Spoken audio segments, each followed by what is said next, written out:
Invited guests, please sit in the place provided and fill in the front because the event will start soon. Thank you.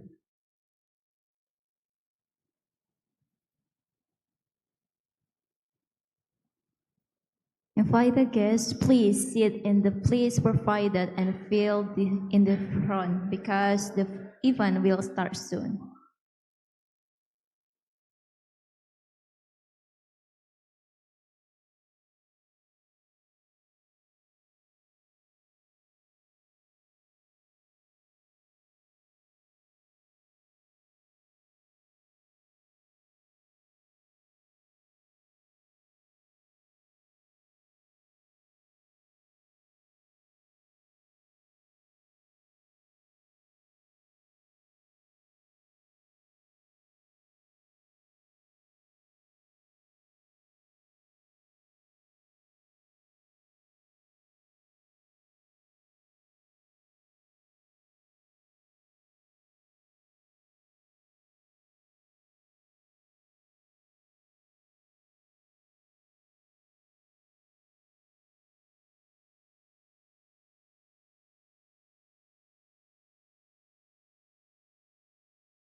Honorable delegates, welcome back to this room and I hope you had a pleasant break. Assalamualaikum warahmatullahi wabarakatuh. Ladies and gentlemen, as the renowned seismologist Dr. Lucy Jones stated, an earthquake is not a disaster. A building collapsing is the disaster. We cannot stop earthquakes, but we can stop disaster. This powerful quote perfectly captures the spirit of our conference and leads us directly into our next agenda. We now have the privilege of beginning the much anticipated plenary session 1, which will focus on the critical theme, the latest studies on Megathrust in West Sumatra. This session will be led by moderator, Professor Insinyur Taufika Opiandri, SD, MSc, PhD. Please join me in welcoming Professor Insinyur Taufika Opiandri, SD, MSc, PhD to the stage. Professor, the time is yours.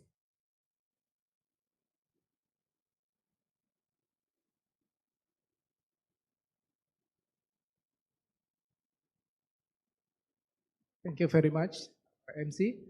Assalamualaikum warahmatullahi wabarakatuh. Good afternoon, everybody.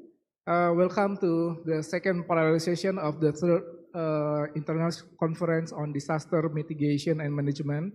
I'm Taufika, and it's my great pleasure to serve you as the moderator today. It's supposed to be Professor Febrin to be our moderator, but his brother is passed away this afternoon.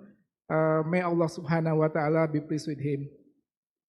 In this session, we are privileged to hear from 5 distinguished keynote speakers who will share their insight and expertise on the latest studies on Megathrust in West Sumatra. So, I'd like to invite our keynote speaker. First is Dr. Abdul Muhari. Please come on stage. And then Dr. Wei Senli.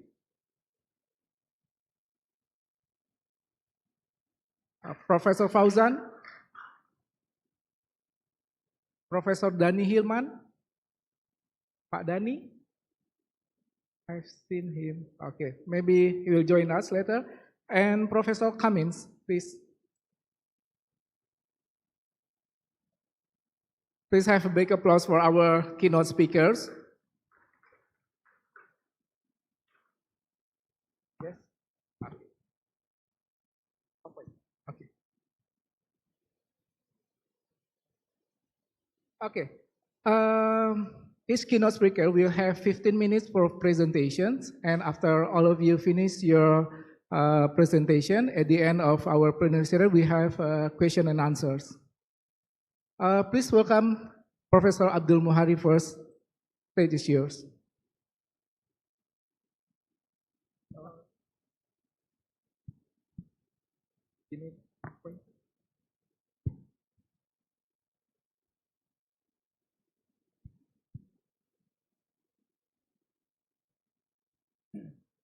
Okay, good afternoon, everyone. Has been a while for me. It's not joining scientific conference.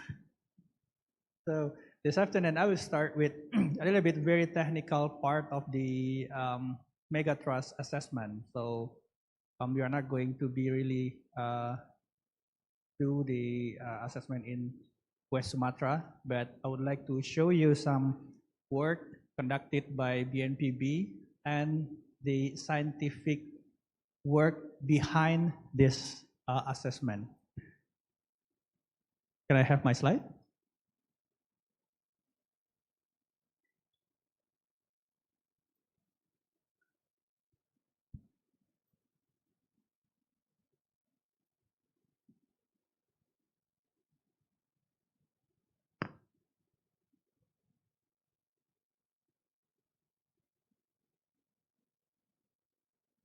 Okay, let us try. Can I open through this part?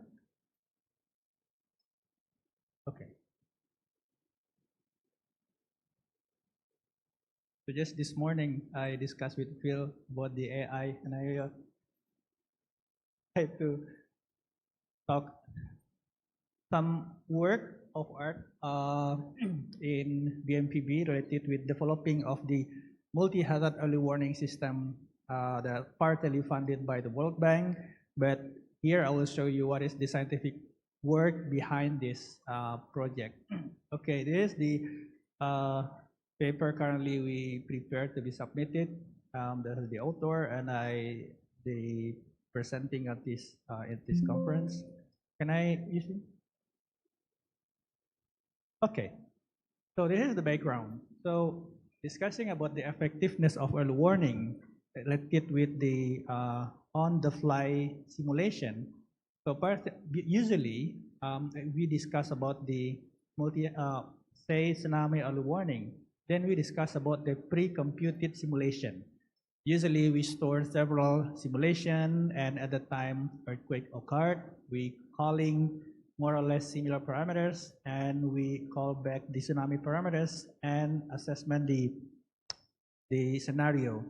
But probably in Japan, in several other countries, this method are started to be left behind because we can have more realistic simulation based on the data we have on the fly at the real time, since we have the buoy, we have the other wave measurement in all over the ocean, except in some area in Indonesia probably. So we would like to have also on-the-fly simulation by changing not the conventional model, but starting to use the AI model. So by using the AI model, we can save the time to really do on-the-fly simulation. So this is the background of this work. So previous application, this is the paper published in the Nature Communication. In Japan, we have the offshore equipment, so we can have the data. By having the wave parameters data, we can assimilate and start to train the model to simulate the potential tsunami. And in some experiment, by using the 2011 case, it gives us a very good result. So this is quite promising if we apply in the area where the offshore equipment, offshore data, or nearshore data is available. But the problem is, in Indonesia, we don't have it. So we don't have any buoys, we don't have any tsunami meters, we don't have any, say, GPS data, tsunami GPS data, and etc. So this is a challenge. What we are doing is, we make the preliminary simulation. So more or less, we take some part of the conventional method. By using pre-computed simulation, we store at the area that we assume it is the offshore equipment, and then at the time the actual earthquake happened, we calling back and try on the fly simulation to really simulate what happened in the Indonesian part. So this is the scenario we are trying to exercise at the south coast of Java. Around 630 scenarios. Previously, we also published one paper related with the Megathrust simulation, tsunami simulation in the south part of Java, and we are ongoing to compare the geological based scenario and the pre-computed scenario in order to simulate the most probable scenario in the future. So this is the development stage, operational stage, and here we already built the database for the simulation, and this part we do the evaluation to really check whether or not the assuming offshore equipment can do or can play role to replace the actual equipment like what we have in Japan, and what we have is quite promising, but of course we need to do the effort to calculate the scenario in the specific Megathrust segment. So this is the forecast. For example, in Pacitan, we do until the inundation, and this part now adopted in the dashboard of the multi-hazard early warning at the BNPB. And here, we're not only predicting the hazard, but also the impact. Not only the impact to human, but also the impact to building. As you see, we also trying to accommodate the fragility over there, and also we observe the agent-based modeling to really see where people should go in the term of actual earthquake happen, and what we expect to be able to be available in the near future is you will have the route for evacuation on your mobile phone. So the end target of this project is not only modeling the risk, but also later you will receive not only the alert, but also suggestion where you should evacuate. So this is the ongoing project at the BNPB and the overall scientific basis behind this work. So thank you for your attention. Okay, thank you very much, Pa Abdul, for a very quick presentations about tsunami early warning system. Sorry, I forgot to introduce you first. Pa Abdul is the head of Disaster Data Center at BNPB. So while he's talking about the using of AI and also deep learning. Our second presenter will be Dr. Wei-Sen Lee. He is the Secretary General of the National Science and Technology Center for Disaster Reduction in Taiwan, where he has led disaster risk management efforts since 2004. Now, he leads international collaboration and researches, large-scale urban disaster and disaster risk management at NCDR. Stage is yours, Dr. Lee. Thank you, Chair. Can I have my slide? First of all, I appreciate the invitation by the organizer to invite me to join this seminar. From the morning, I already heard a lot of keywords about community, about science-based. Actually, in the following 15 minutes, I will not going to talk any about equations, any simulation. I want to share some experience from Taiwan, how we deal with emergency like earthquake, even recent event, the Barrier Lake busted. May I have my slides? Thank you. And most important thing, how to make use of the early warning. That is very important. So I already upload to the, can I find my, I already get this morning.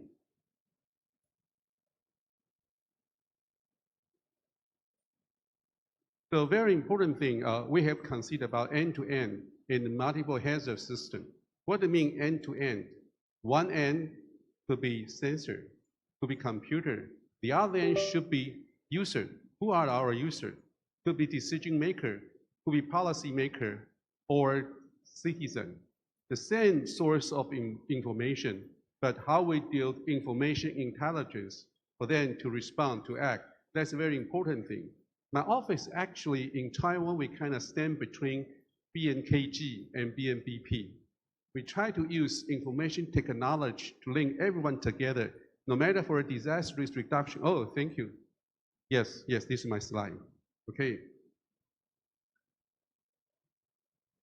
Okay, next slide, please.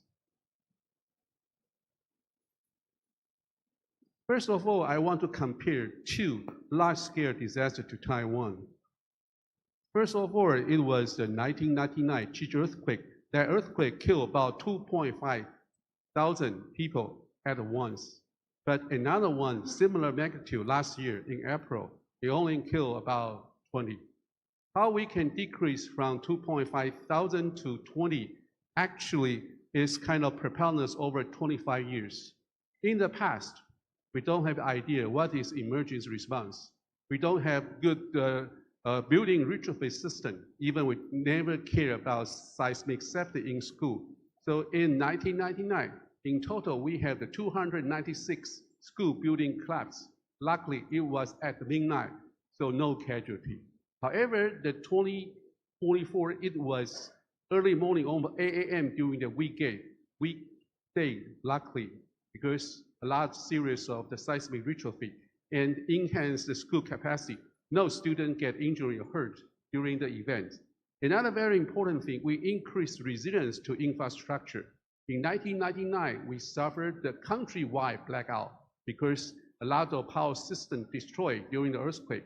And in the 2024, only very limited districts suffered the blackout and telecommunication interrupted.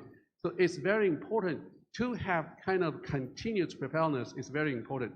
And very important thing, in the 2024, we have early warning system. Next slide, please. So key takeaway, I say, first one about building course and implementation, so we can reinforce infrastructure resilience and we suffer less interruption. Second thing, early warning system and public preparedness. Later, I will show you 2 video clips to explain how the earthquake early warning can save life, even close to the epicenter. Second one, disaster response management and the management, that is important. Since 1999, we start to build our disaster management system and learn how to respond to emergency. Another one, community and international support. We continue learning the experience from Japan and US how to improve our system. And another one is continuous improvement and learning. And last one, public-private partnership. You can see the very lower right corner is the shelter in 2024 operated by Tzu Ji. Immediately right after earthquake, they set up shelter. So our Japanese friend was so surprised why Taiwan can offer partition bed, because we learned from the past how to provide dignity and little, at least the minimum comfort to the affected people. Next slide, please. Usually when we talk about earthquake early warning system, it must distant from the epicenter. In the following case, I will tell you, even in Hualien, very close to the epicenter, they still can use the earthquake early warning system to save life. No response? Oh, next. So that is our system, earthquake early warning system. Actually, in Hualien, a breakfast store, when they heard, maybe they played the wrong slide, but it's okay. The very important thing in Taiwan, in 1999, we need about 1 minute to process earthquake early warning signal. But in the 2023, we only need 7 seconds. 7 seconds, we can process signal. Then we pass to my office, then we pass to telephone company, then pass to the end user. But very important thing, how the local people respond to the signal, that is very important thing. Next slide, please. Please press first button. Please pay attention to the time.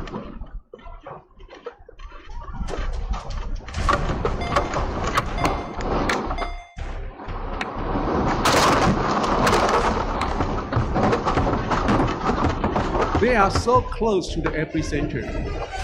They felt the shaking, and cell phone warned them it should be the big earthquake.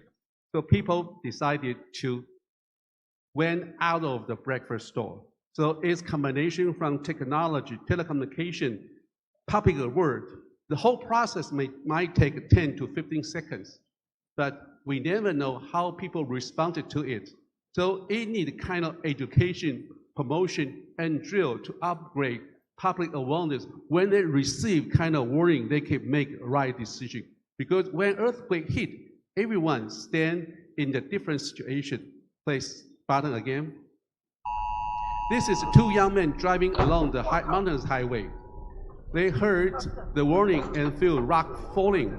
but luckily in front of them, there is the tunnel. They decide to stop their car in the tunnel. So luckily they survived. They just witnessed falling rock on their cars. The two examples just tell you, even very close to epicenter, if we can combine all elements, we can save life. Next slide, please. The very important thing, so we must clearly understand why we need information for before the disaster, or upon or during the disaster, even after disaster. Every phase, we need different information to do integration, to do some policy suggestion. I not go for a detail because a little bit late. Next slide. So very important in Taiwan, my office, I said, I stand between the BNKG and BNPB. Our role is try to integrate information. Because we have big disaster in 1999, then we have good agreement from all government agencies. We start to share and exchange information, of course, even in real time. We set up the protocol, we set up standards. So now in Taiwan, data sharing among disaster management field is easy. We have API. Since we reach the protocol, we on the same platform, we can exchange the information immediately. That is a must be. Otherwise, we cannot deal with the dynamic change of disaster. Next slide. So very important about earthquake, actually my office did do this 4 very important things. First of all, we have the impact assessment system.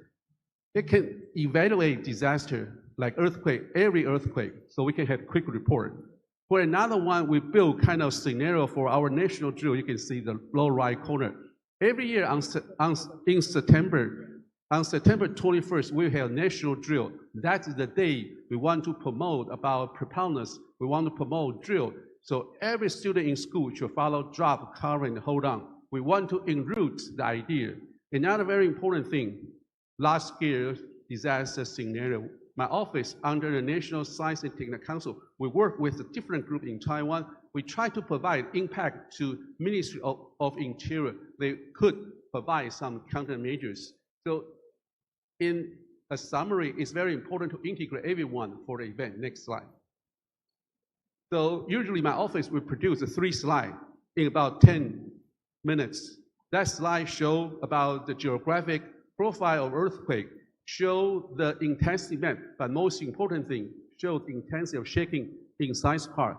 Size part means where TSMC factory are. So this is very important thing. We also produce, because we have no time to wait for earthquake, so we produce kind of system automatically to produce the 3 slides. Of course, we respect the data, some data from the other agencies, so it's very good. We have good integration also on the 3 slides. Next slide, please.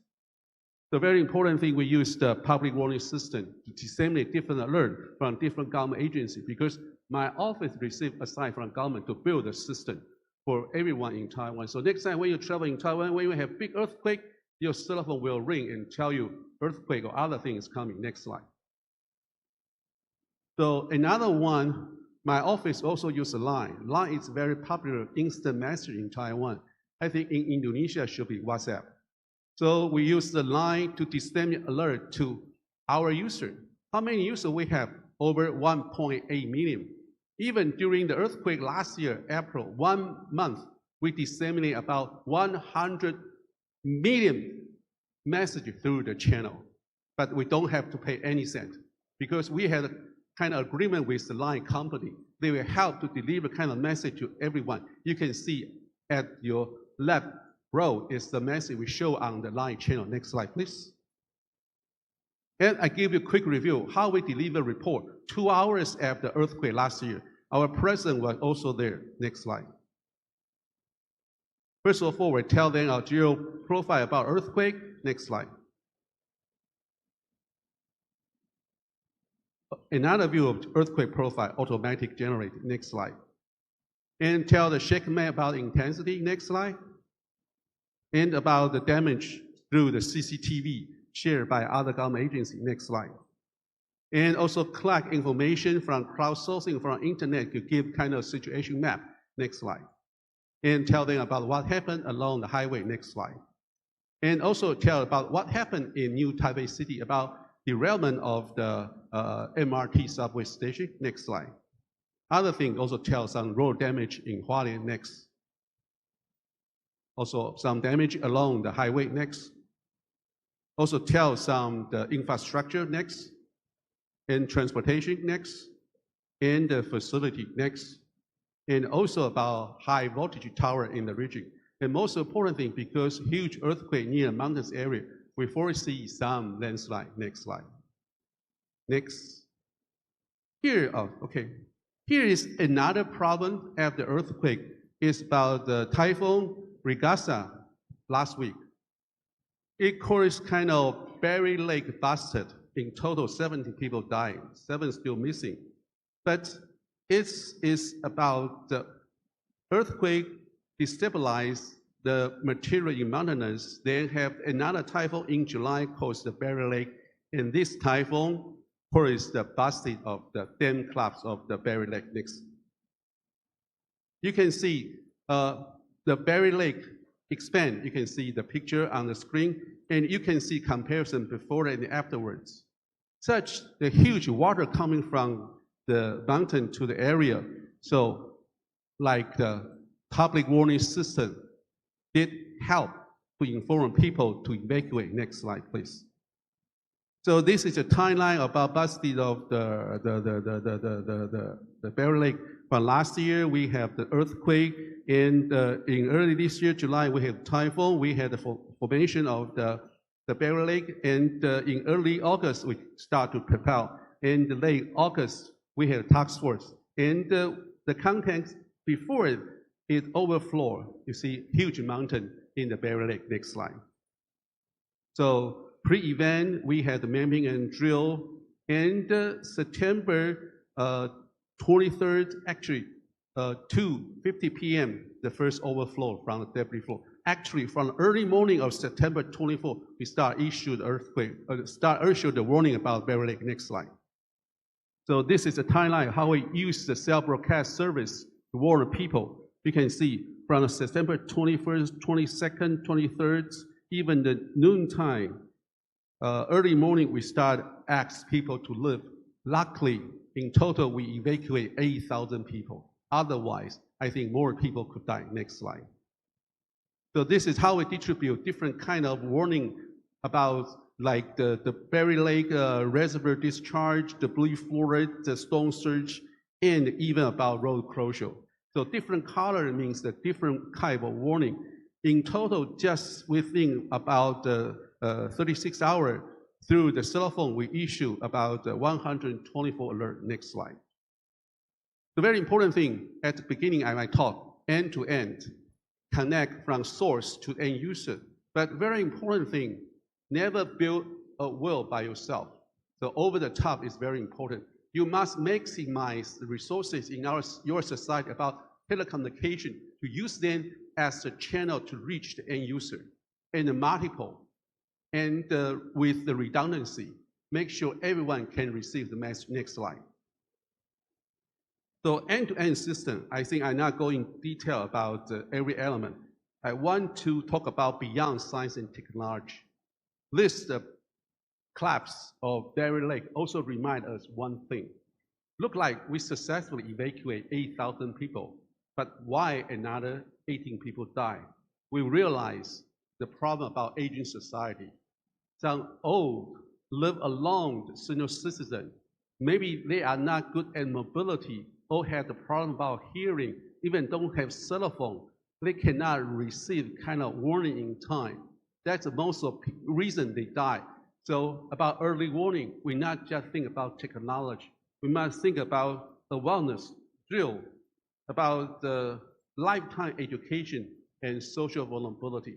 This is, to us, is another phase. We already reached the technology phase, but now we have faced new social challenge. So it's the huge issue in Taiwan in the future, how we can avoid the same thing happen again. Last slide, next slide. Oh, another one, we have some collaboration with BNKG. We install a sensor, especially 2 rain gauge, 10 PL plus seismometer in the Padong area and 8 in Bali. You can see the sensor not very big, the whole system. And I got the picture on the flight from Taipei to Jakarta.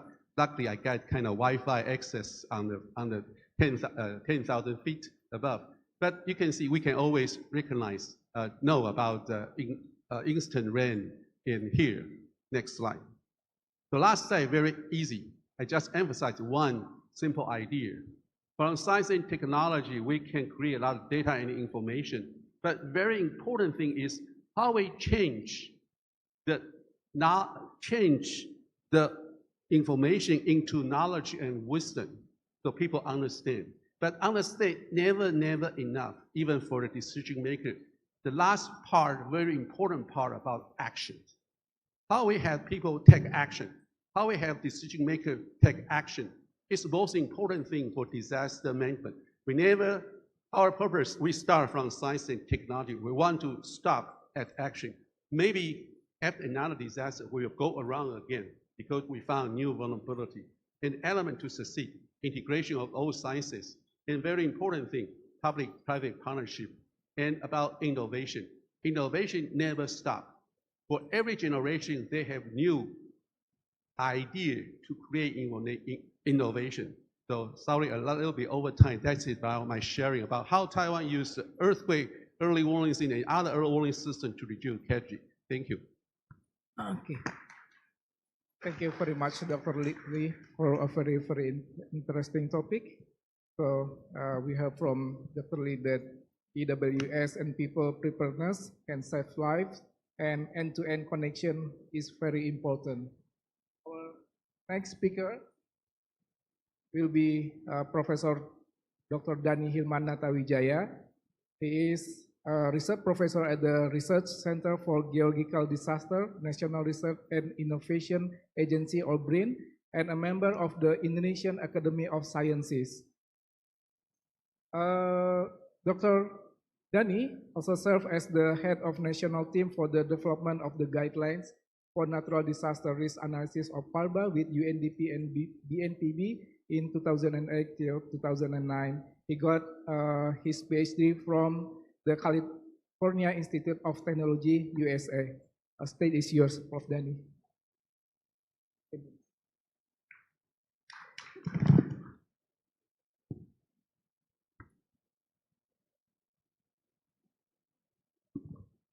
Yes. Good afternoon, respected guests and audience. Assalamualaikum warahmatullahi wabarakatuh. So it's this afternoon, perhaps a bit sleepy, so I will try to speak simple things, avoiding the difficult ones, I hope.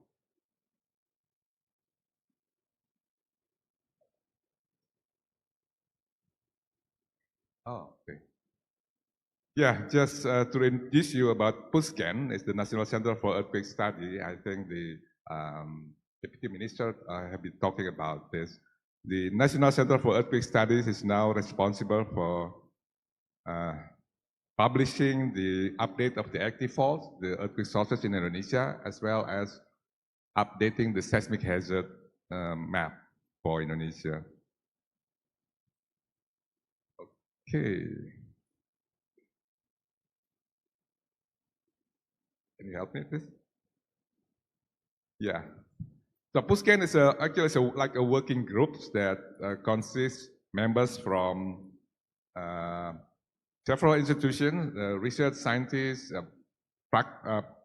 professional, and also practices that include BNKG, BRIN also, geological agencies. So there's lots of people involved in this, about more than 60 people, and I'm the head of the geological working groups of this group.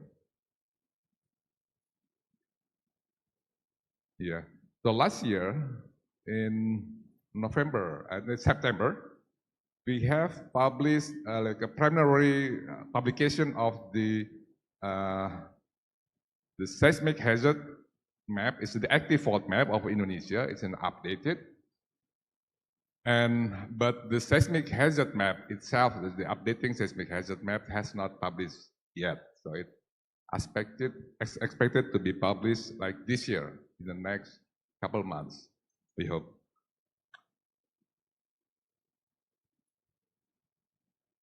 So as we know, the last seismic hazard map of Indonesia has been published in 2017 and it become the base for the standard national for the building code, SNI 1726.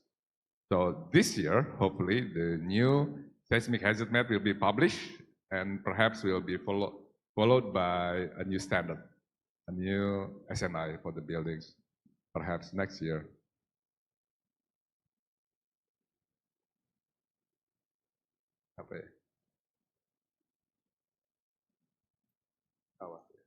Okay. Yeah, so as have been also displayed by previous speakers, Indonesia has lots of earthquakes of the active faults, both on land and also offshore. That include the subduction zone and the megathrust, as we see here.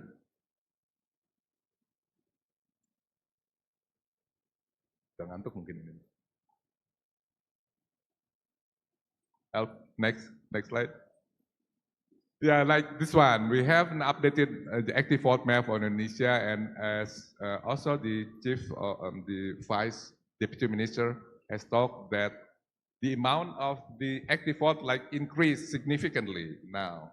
So on the new map, it increased from like 250 active fault segments to like about 400 faults.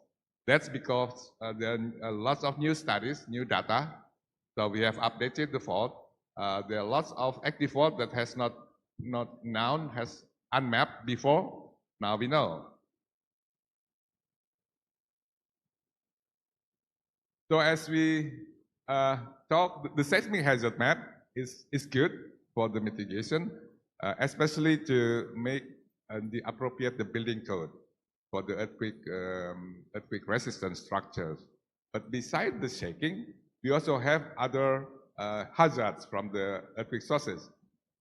One of them, the primary hazard, is the surface ruptures. The surface ruptures is the hazard that associated with the fault movement itself, the surface ruptures. So even we have earthquake resistant structures, but if it's built on the fault, it still collapses because earthquake is not just shake, but it also tears the ground. So it will tear the houses, the buildings on the fault will be teared down. So, like this one, for example, in Palu 2018, not all of the building is collapsed because of the shaking, but also because it's on fault. So it's collapsed because the fault moved. Also in Taiwan, 2009, for example, it's not all because of the shaking, but because some of the infrastructure is on fault.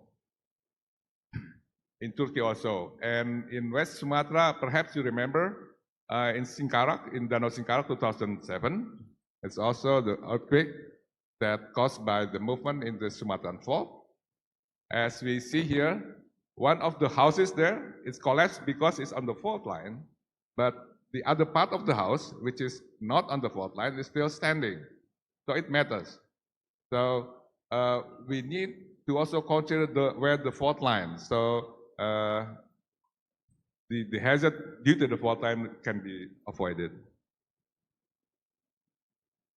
Like this one in Palu 2018, there are lots of houses, the building that has been collapsed on the fault line. Besides the fault movement, the active fault movement and the earthquake also associated with the secondary hazard, like the landslide and liquefaction in Palu. In Palu, the liquefaction is the most like the primary factors for the destruction because the liquefaction in Palu is so massive. The recent Myanmar earthquake in 2025, for example, it also shows that the fault moved and some building destroyed because on the fault line here, like this one. So the faults don't just shake, they tear. So we should not just treat our infrastructures to be good, to be strong enough for shaking, but we also have to consider the active fault as the geological infrastructure. So we have to know where they are, like, and also the characteristic of the geological infrastructures, So we can adjust our spatial planning and the infrastructures to the hazards associated with them. Usually in countries like in California, in New Zealand, we have like a fault avoidance zone that has been applied to the public. So basically, we should not build the structures, the houses, especially the important building like the hospitals, the schools, and all the sensitive areas, the public areas, not on the fault line. This kind of regulation is still not applied in Indonesia. So this also is our homework to be applied in the future.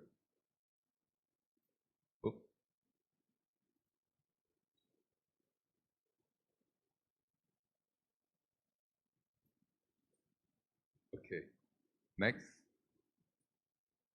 Yeah, so this is also associated with the earthquake, especially the megathrust, which is underwater, the tsunami. I believe that we have a workshop on this a couple of days ago, talking about the megathrust associated with the megathrust, the Mentawai segments. And here we see that we, Indonesia, is part of the countries on the Ring of Fire in Pacific, and all of them are associated with the subduction zone, especially the megathrust that can produce tsunami. Next, please. And Indonesia is one of the countries that has a very frequent tsunami that occur. Like this one, in the past 30 years, there are more than 10 tsunami events that occurred in Indonesia, and most of them is associated with the earthquake.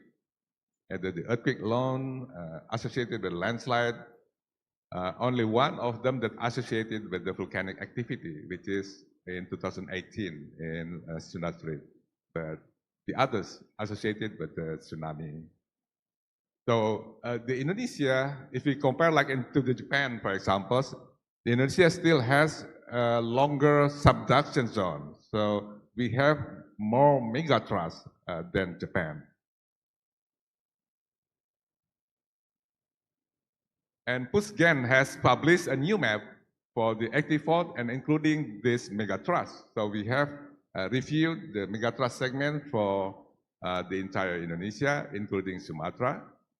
And as you see here, one of them is the megathrust segment, the Mentawai segment that has been divided into two zones, the southern segment and the northern segment that below the Siberut. So this is a segment that really need to be watched. Next. So perhaps you also know that the megathrust is the shallow part of the subduction zone that can produce a big earthquake, magnitude 9 or even more. Next. Yeah, the megathrust is a bit different from the fault that has accumulated the strain because of the flat that's moved. So it's accumulated strain, and if the strain that accumulated, the energy that exceed the coefficient friction of the interface, it will snap like that because it is underwater. So the snap of the fault that will bring up the water and create the tsunami and also the land. So this is also another aspect of the megathrust. So it's not just shake, it not just generate tsunami, but it also changed the landscape. So the land that above the megathrust will be uplifted like a couple of meters, like what happened in Nias and also in Aceh in Simelu. So when the megathrust in Mentawai happened, the Siberut will be uplifted like up to say 2 to 3 meters. But here in Padang will be subsided. So Pantai Padang will be subsided like down to 1 meter or less. So that also need to be considered. Yeah. Okay, let's review a bit about the Mentawai megathrust here. So the Sumatran megathrust is the megathrust that has been studied very comprehensively, very intensively. I studied the megathrust in Sumatra since more than 2 decades ago, and this became my dissertation in the first, and then we continue doing research in megathrust for a very long time, more than 2 decades. But sadly, I think in the past decade, there is no research, normal research in megathrust, so it's been vacuum, unfortunately. So we hope in the future we can study that again because it's very important. The study will also create the new data, more understanding of the megathrust, and also will be a source for educating people. Next, please. So let's see. So this is before 2004. Next. And as you see here, from 2004, we have a decade of terror. There are lots of earthquakes, lots of megathrust events in West Sumatra. I think we remember that the Mentawai megathrust has been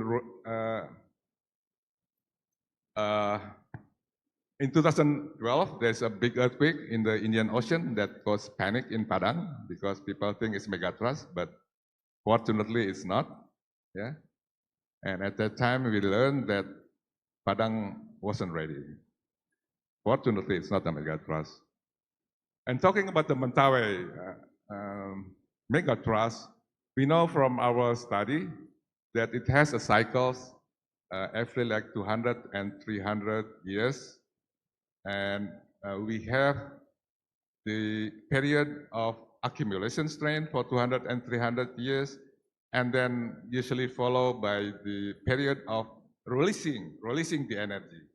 And like right now, at the end of the cycle already, and it has started releasing the energy, starting with the 2007 event, and then followed by 2010. That is also part of the event in the Mentawai megathrust. And from our study, our assessment, next, we still have the energy in the megathrust Mentawai, especially the Siberut segment. It's still, in our estimate, it's still capable of generating the earthquake of magnitude 8.8. So it is still there. The threat is still there. Next. So this is what we have to be careful. There are also 2 segments. So beside the Mentawai, we also have a seismic gap, another potential segment in the Sunda Strait, but it's less studied. What we are sure about the future megathrust that has been very well studied is Mentawai segment. Please, next. So here our more than a decade study showing where the strain accumulation in the Mentawai segment. This is based on the geodetic data, the GPS. Next. And we know part of them has been released during the 2007 event. Next. And then 2010, 7.8 in Pagai. Next. And we know that in the past decade, there are lots of earthquakes that occurred just in the boundary of the large megathrust event that is still accumulating energy. Next. Like 2019, and then in 2022, there's also an event of like magnitude 6.7, I forgot, but it's a large earthquake happened in North Siberut. Next. And also in April 2023, that's a large earthquake, magnitude 7.1, that also have casualties. Next. Okay, so we see here, in the past decade, there are lots of earthquakes that happen in the boundary of that big one. So, which is alarming. So it's just showing us that this megathrust is still threatening us and need to be as a warning. Next. Yeah. Okay. Next. Okay. So as we, this is still our humbugs to be prepared for this the big one of the Megathrust. We don't know where it will happen, but seems to be it will occur when I'm still alive. Or at least my son is still alive, so it's in the near future. Next. Okay, so we need to be prepared. We need to increase our preparedness for the next disaster to come. Like we have learned from Taiwan. Taiwan is become a much better prepared after 25 years. So we have to ask ourselves, are we better than 10 years ago or 20 years ago? And we have to note also that like most of the students like in the university has not born yet, maybe in 2009 and 2004. So the knowledge, the awareness of people may lose to generation. So we need to conduct more, a new ways and improve methods of the education to people. I would say that it really needs a formal education in elementary school, in high school, and in university to be really to touch young generation. Thank you very much.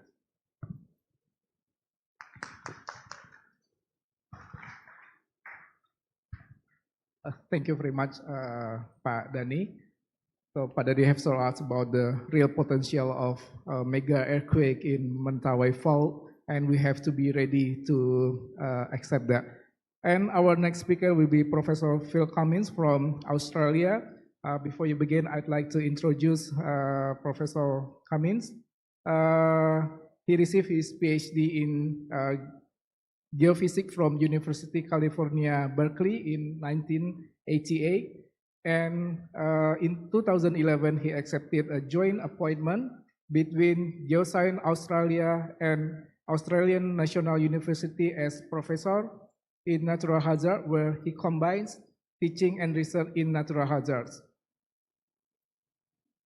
His research ranges from the study of historical earthquake and tsunamis to the study of basin effects on seismic waves and of source properties of major earthquake and tsunamis. His work mostly focused on support for improved earthquake monitoring and hazard assessment in Indonesia, Philippines, and Papua New Guinea. Stage is yours, Prof. Cummins. Thank you. Thanks very much for coming. I'll try to keep it brief and simple if I can, but I do want to talk about a somewhat different topic than the Sumatra megathrust. I want to talk about what happens if this progression of earthquakes along the Sumatra megathrust proceeds eastward to Java. So,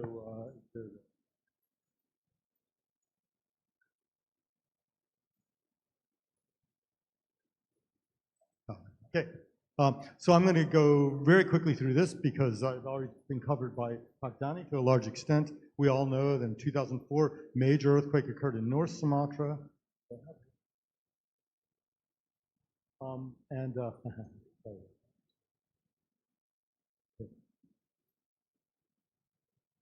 Okay, so it started in 2004 and then progressed 2005 and 2007 eastward down the Sumatra coast, with the very important exception of Padang, which is somewhat mysteriously skipped in this progression. And so the question is, will that proceed? Will that go as far as the Sunda Strait and Java? Let's see, that one. Yeah. And now it's really important that we pay attention to this problem because the beginning of the 21st century saw some of the biggest tsunami disasters in human history. The 2004 Sumatra earthquake and Indian Ocean tsunami was the most deadly tsunami disaster in history. The 2011 Tokyo earthquake was the most expensive tsunami disaster in human history. And both of these were unexpected. The 2004 Sumatra earthquake occurred in a place where we didn't think we got large earthquakes. At that time, we didn't think we would see them, and we were surprised. For the Tohoku earthquake, we didn't think the earthquakes got that big. We didn't think they exceeded magnitude 8 in northeast Japan. That earthquake was a magnitude 9, so it really surprised even Japanese seismologists because of its size. So the question is, do we need to worry about a Java earthquake and tsunami? Okay, I won't talk that much about this, but I've tried to compare Japan and Indonesia here, or at least the Sumatra and Java part of Indonesia. On the top is Japan. Japan's sort of laid on its side, and you can see the incoming ocean plate. I don't have the pointer here. There's the incoming oceanic plate, and you can see that there are really large earthquakes in southwest Japan to the left, and not so large earthquakes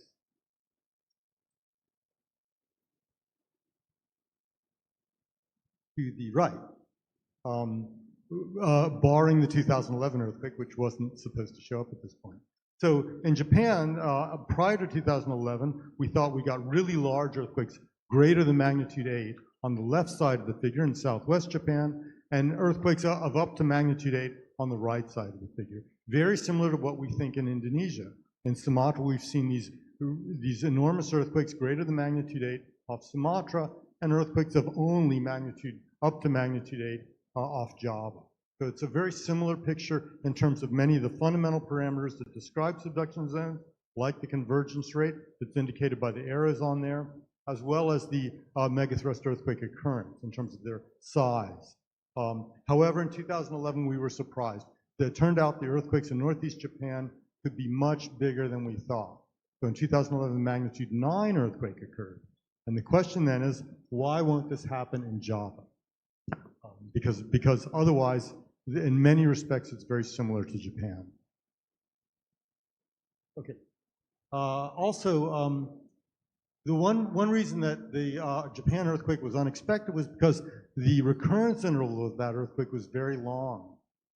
There was no detailed historical account of an event similar to the 2011 earthquake and tsunami in the written record in Japan. Even though it's quite a long, Japan is sort of famous for having a very long written historical record. But it turns out there were unwritten historical records available in Japan if only we had paid attention to them. So for example, on the left, you see these what are called tsunami stones, which indicate the landward extent of inundation from a tsunami that occurred about 1,000 years ago. And you also have towns in northeast Japan that are inland from the coast and have names like Nokoria, which means Survivor's Valley, or Namiwake, which means Wave's Edge. And we now realize these names are indicating how far the tsunami inundation came inland. But we didn't really, unfortunately, we didn't really pay attention to that. We didn't learn the lesson, and therefore we were surprised by the 2011 earthquake. Similarly, in North America, we now know that a major earthquake and tsunami occurred in 1700. And this first emerged, the knowledge of this first emerged from the oral history of indigenous North Americans. It was subsequently investigated using geologic means and also historical means in Japan. That tsunami was so big, it impacted Japan, where it was recorded in the historical record. So we later found much more evidence, but originally there was no written record. It was simply from these oral legends of the indigenous North Americans.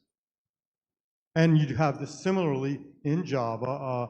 Dr. Eko Yulianto of Bryn has for a long time looked at the legend of the Queen of the Southern Sea, Nyi Roro Kidul, and he's looked in various versions of that legend and believes that there may be evidence for a very large tsunami occurring on the southern coast of Java. Now, I don't know, it's difficult to say whether or not that's true. He's had great difficulty finding physical evidence of that tsunami, but judging from our experience in Japan and elsewhere, we shouldn't ignore this kind of evidence just because it might seem a little far-fetched looking at a legend, but it is often true that people use legends to explain things that they really have no other way of explaining. And so it is possible that there is some indication of this in the unwritten historical record. Now, I'll quickly go over this. Danny has already explained this pretty well. This just shows how tsunamis occur, and you can see the figures on the left. You see the the Australian plate being pushed below Sumatra, and it's pulling down the Sumatran plate. So stress builds up on that plate interface, and eventually the stress increases to the point that it exceeds the frictional strength of the plate boundary, and that plate pops back up, displaces water and causes a tsunami, and then that tsunami propagates outward. And all of these leave a trace in the geological record. Danny's described this really well. He's described the evidence of the co-seismic in the middle there that shows, you see the uplifted reefs and the corals that can be analyzed to determine the co-seismic uplift. And also there's a lot of work that's been done in Sumatra and elsewhere to try to look for deposits left by the tsunami. But for reasons that I won't get into, and Danny can explain this if we ask him, it's very difficult to find that, I think, in Java.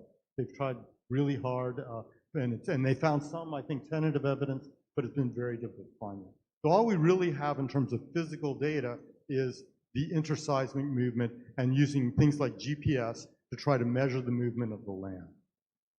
So this, okay, there we go. And in a recent paper published by Raharja et al., 2024, they've analyzed the GPS data.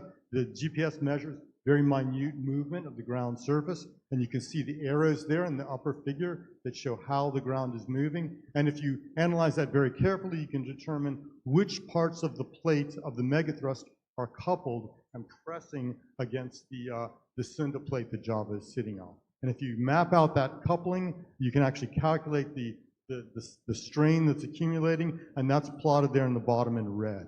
Now, it is very difficult. There is issues of resolution because going far offshore, it's very difficult to resolve this coupling. But this isn't the only study. Several studies indicate that Western Java is coupled and has a fairly extensive coupled region. The rest is a little bit difficult to resolve, but they have also pointed out that there might be another area over there near Bali that is also coupled. But we'll focus on this area 1 in West Java for this talk. And if we then now go back to the analogy with the Japanese tsunami, that was quite remarkable in a couple of respects. One is that it took a really long time to occur. Its recurrence interval was about 1,000 years. And because of that, it built up a lot of strain and a large, what we call slip deficit.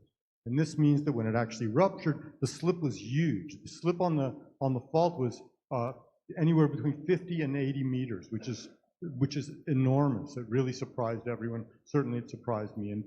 And many models now have been produced for the Japanese earthquake, and you can see those on the left that verify this, that the slip was actually huge, and that explains why it didn't happen. It took 1,000 years to happen. It was building up this energy slowly over time and eventually resulted in a huge tsunami on the eastern coast of Japan, northeastern coast. So the question then is, well, what if that same kind of event, I'm trying to advance the slide, so I point it there. Okay, yeah, so why might we expect such an earthquake to occur on the Java megathrust? Well, I've just discussed some aspects of the tectonic environment are similar. The very large slip of the Togo earthquake means a large recurrence interval. That would be consistent with Java because we have not seen that in the historical record of Java. We haven't seen an event of this size.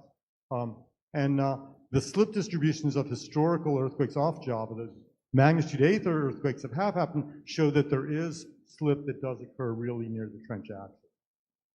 And then finally, the final reason is we simply can't ignore it, right? If we could say for sure that this event can't happen off Java, then that's great.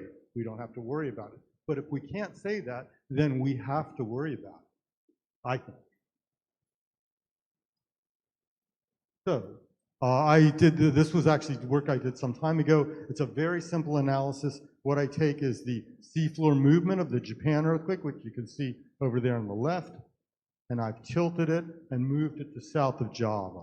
I've actually done a Bali scenario, which I won't discuss. I'll only discuss the Java scenario, and you can see that the city of Cilacap, which is right there in the upper center of the figure, is very similar, occupies a very similar position to the city of Ishinomaki in Japan.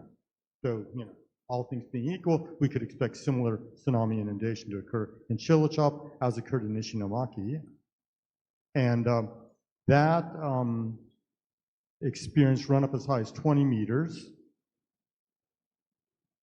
Now, there we go.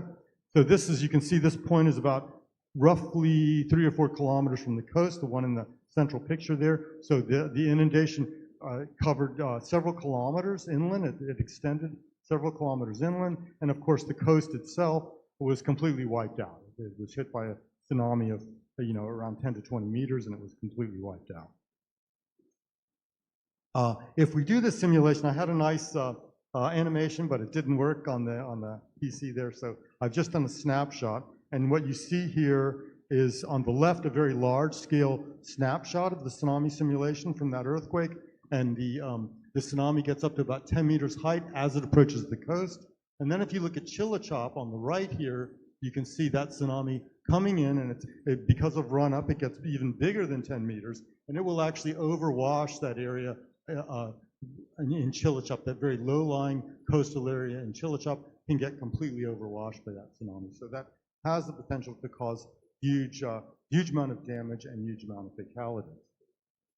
And that kind of tsunami extends for a couple of 100 kilometers along the coast of Java.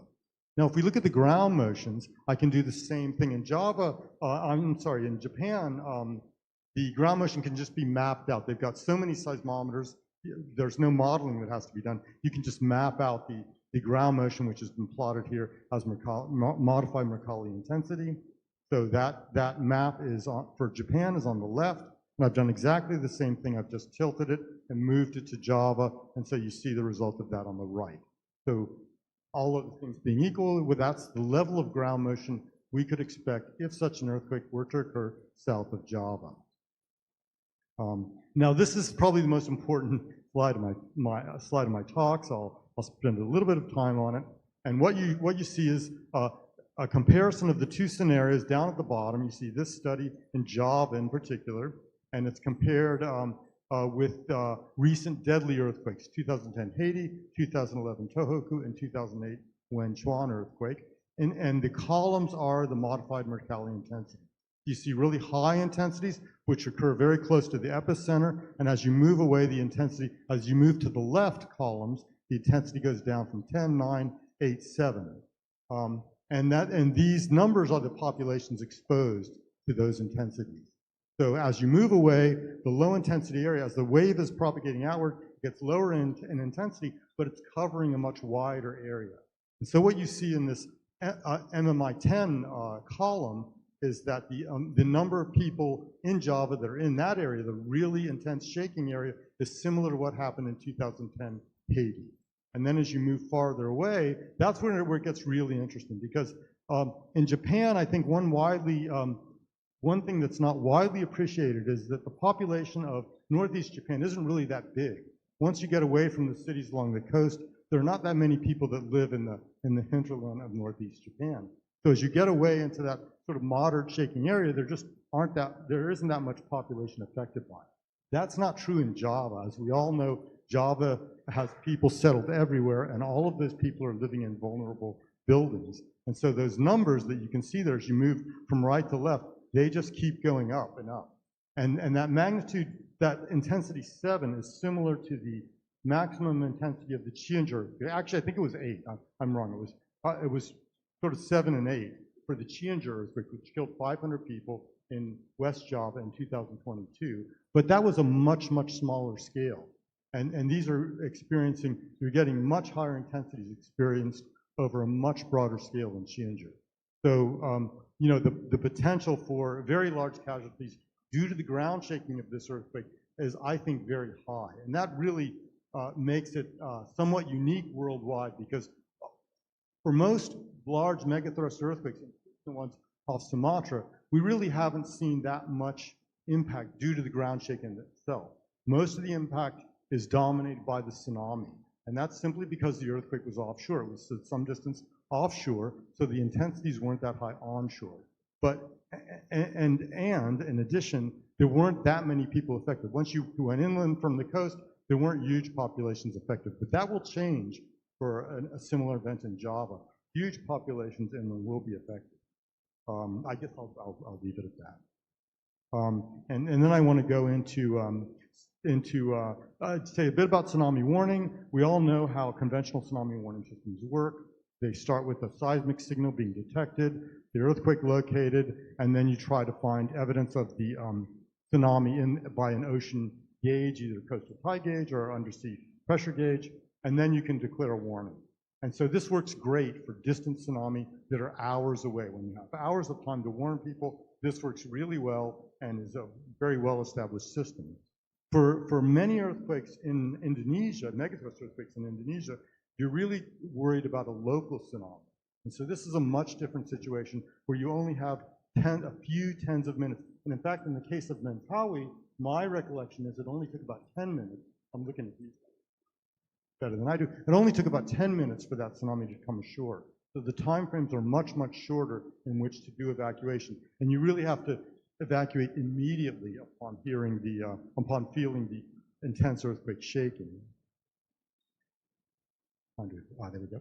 So I did want to make the point that what's really important is doing drills. And I know these photos, I believe, are from Padang evacuation drills. And I think that's really important.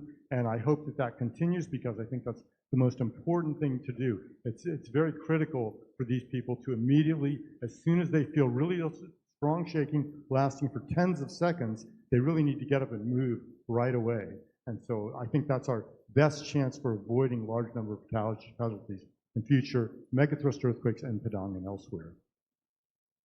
I wanted to make one more point about the search for survivors in earthquakes versus tsunamis. For large earthquakes, you know, the search for survivors, I mean, it's tragic that people get killed and buildings collapse in large earthquakes, but you have an idea of where the survivors are. They're going to be in the collapsed or partially collapsed buildings. They might be able to call for help. They might be able to use cell phones to contact people. You can use sniffer dogs to go in. You can bring earth-moving machinery in to try to rescue them.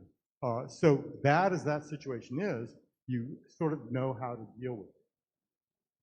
But with these huge tsunamis, like we had in Aceh and in Tohoku, they leave these vast debris fields, and a survivor can be trapped anywhere in that debris field, and it's very, very difficult for rescuers to get out to that. It's a totally different ballgame, and that's something that we really, I hope that Indonesia is prepared for. I know that they've got a state-of-the-art SAR team, and I hope they're also equipped with drones and have some idea about the kind of situation they'll encounter should this kind of earthquake happen again. Okay, so I'm going to finish up. I think that the risk of a Java Trench megathrust earthquake and tsunami is really important to consider, because I think it'll be, if it does happen, it would be an unprecedented disaster, if only because we have a major tsunami disaster occurring along the coast, as well as a major collapse of buildings spread over a very wide area. Usually we have one or the other. Even in Sumatra, bad as it was, you really had the tsunami impact to deal with along the coast. You didn't have to worry about buildings collapsed hundreds of kilometers away from the coast, where you might have that in Java, and you might have many such buildings collapse. I'm sorry, this got a little bit, the formatting of this got a little bit screwed up. And so, yeah, it could be the first real compound earthquake and tsunami disaster, similar to what happened in Palu. That did happen in Palu, where you had both the massive impact due to the earthquake shaking and due to a tsunami, but the scale there was much smaller. Should it happen in Java, the scale is likely to be much larger, and therefore I think it's a really important problem to consider, and I think that the work done to try to verify whether tsunamis have occurred on the southern coast of Java is really very important.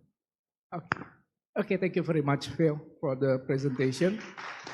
So, from his presentation, we know that the big earthquake is possible in Java, in Sumatra as well, so we cannot ignore it. So we have to be prepared for it. Last but not least, our last presenter, Professor Fauzan. He is a lecturer at the Department of Civil Engineering, Andalas University. He finished his PhD in Toyohashi University of Technology, Japan, and now he is the head of Master Program in Disaster Management, Andalas University. Stage is yours, Prof. Fauzan. Thank you, Chairman. Good afternoon, ladies and gentlemen. Now we would like to explain briefly about our study, Mentawai Megathrust Risk Study, Mitigation and Preparedness. Actually, I just conclude what the previous keynotes said, because in this session, I just want to explain about our project, our program with the Siap Siaga. Yeah, Siap Siaga funded by Department of Foreign Minister of Australia. And also we collaborate with the BNPB.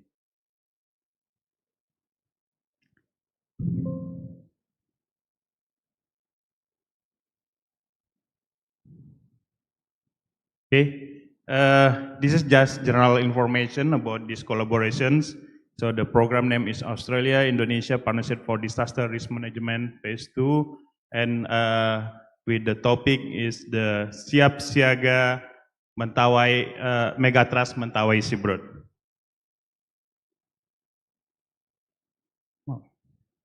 Okay, as a background of this project, of this program, we know that Indonesian is at the confluence of the three major tectonic plates, Indo-Australia, Eurasia, and Pacific, and prone to the earthquakes and tsunami. And the Mentawai Megathrust zone, or Sumatra, is an area with the potential for the large earthquakes, or we call the seismic gap, that is at risk of triggering of devastating tsunami. And the potential impact in Padang City, the coast of the West Sumatra, and the Mentawai Island.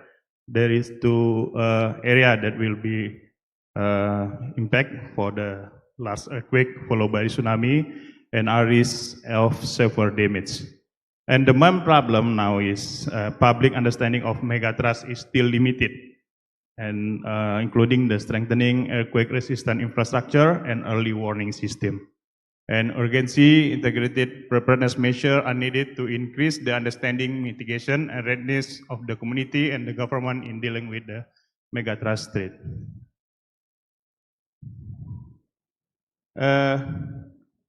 Now, just brief about the megathrust in Sumatra. As we know, Indonesia located the Ring of Fire, and including the West Sumatra.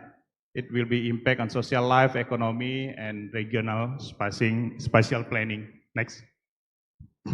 And this is a process of the earthquake. Yeah, just skip. I think there are many explanations about the megathrust. Yeah, next. And actually, we have two sources of the earthquakes in Sumatra, especially in West Sumatra. First is the Sumatra Faults from Aceh to Bengkulu. And this is the area of Sumatra, especially if all people can go to Bukit Tinggi, there is the fall there, and we can see clearly about the fall, and also Singkarak Lake and danau di bawah dan di atas lake juga include the Sumatra Fall. Next, and the second source is the subduction zone. That this is a research from Prof. Dani Hilmans, and in West Sumatra, especially in the Mentawai Siberut, there was two times the big earthquakes followed by tsunami, or we call the megathrust, 1797 and 1833. And now we wait for the next megathrust. Even we don't know when it will happen, but the potential megathrust will be occur based on the BMKG information and also research by expert. Next. This is the purpose of the Siap Siaga program. First, compile a comprehensive book. Yeah, we will publish. We will deliver books regarding the overview of the megathrust. Informations from the definition of megathrust, the history of megathrust, and including the mitigations and preparedness for the megathrust. Next. And this is the method that's we conducting for the programs, literature study and document review.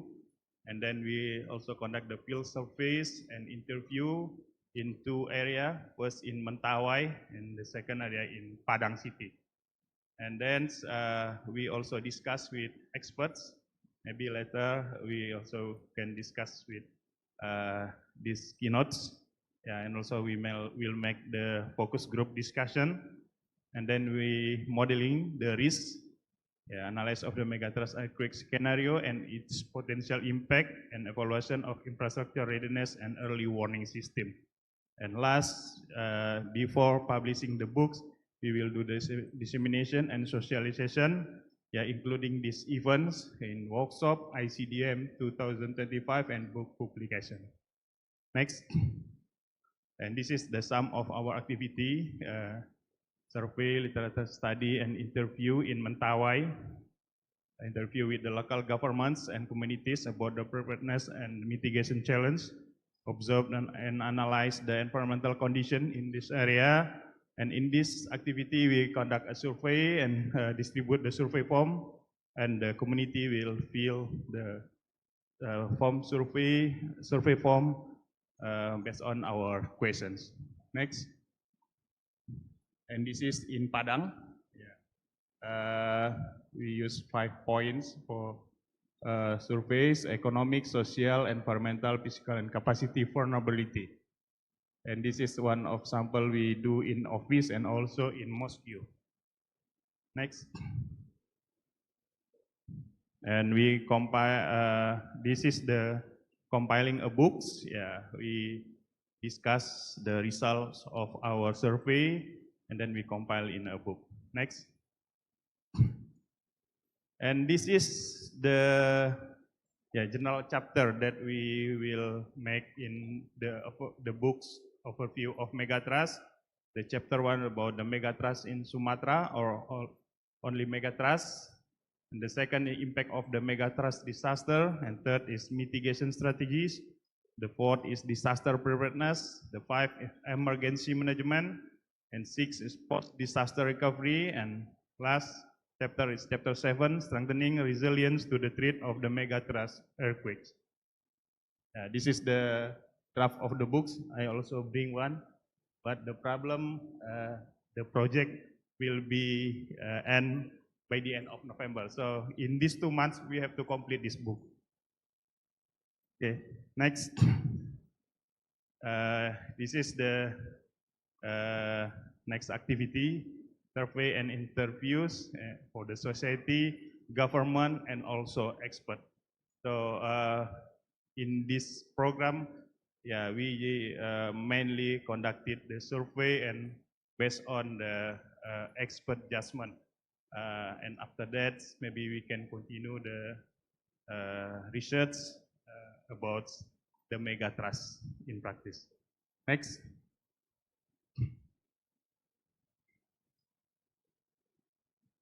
Okay, the results of this activity, we hope that it is increasing the academic and professional capacity of research assistant, will produce the future human resources who are more competent in the field of disaster. So in this project, we also hire the research assistant. They are study in the master program in disaster management, and later we will upgrade their capacity in the field of the disaster. Next. And this is the community risk assessment in West Sumatra. We conduct in 5 villages in the Mentawai Regency and 13 villages in Padang City. Next. This is the results of the vulnerability of the Mentawai Regency. As we can see that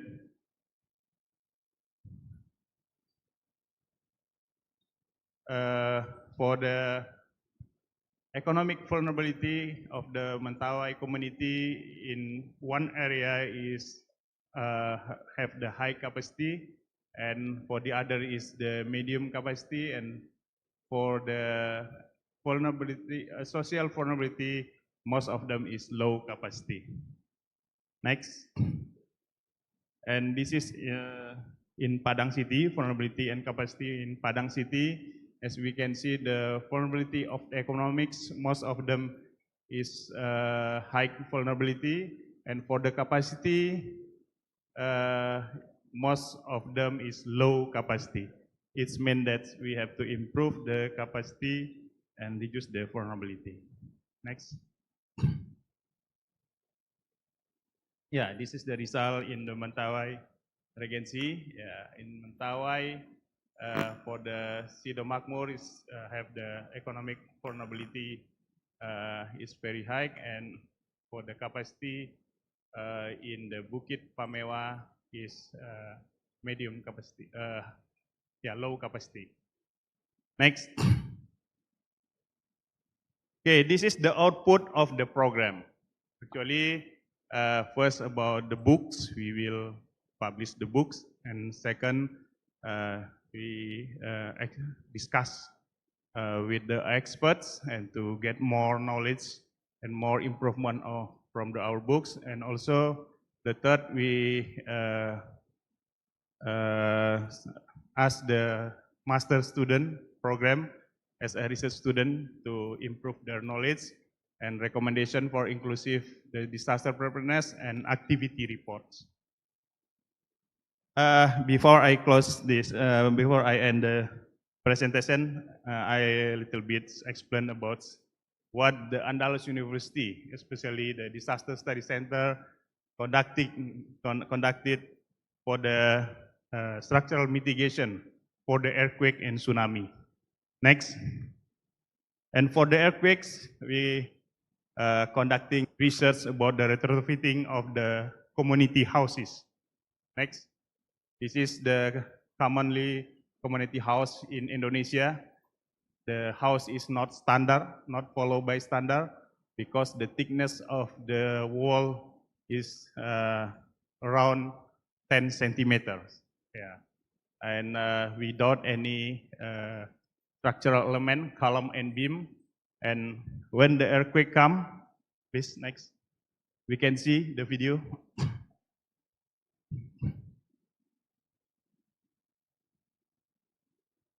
Yeah, we can see when the earthquake come, only for 1 second, they will destroy.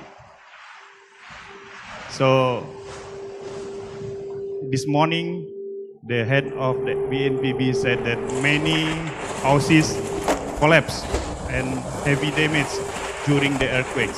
This is the reason, because they constructed the house, the community house, without follow the standard. And also, Vice Minister of Public Works mentioned the same situation. Next. And this is the example of the damaged houses in West Sumatra, that we got the data after two times of the earthquakes, 2029 and 2022 in Pasaman Barat, in West Pasaman. Next. And this is the, many reasons because the improper design and construction of the buildings, of the houses. Next. Yeah, next. And we propose the retrofitting methods using the cheap material, fast construction, and local community can do by themselves without any import material or the complicated skill. Next. How to do that? Yeah, just put the woven wire, the small wire mesh that we got from the material store. Yeah, that's, the cost is around $1 per meter square, and we put in the wall of the brick by using nail, roof nail, and we put in the area that critical area, like in the corner, top and bottom of the wall, both side, outside and inside of the wall. Next. And this is our test, the first test in Japan we do in Tokyo. Next. And the left one is the original houses that the brick we bring from Indonesia to Japan to prove that the quality is very low. And the second one, we strengthen the houses, the same houses using the woven wire, and we give the mortar. Next. We use using the Kobe earthquake load, and we can see for the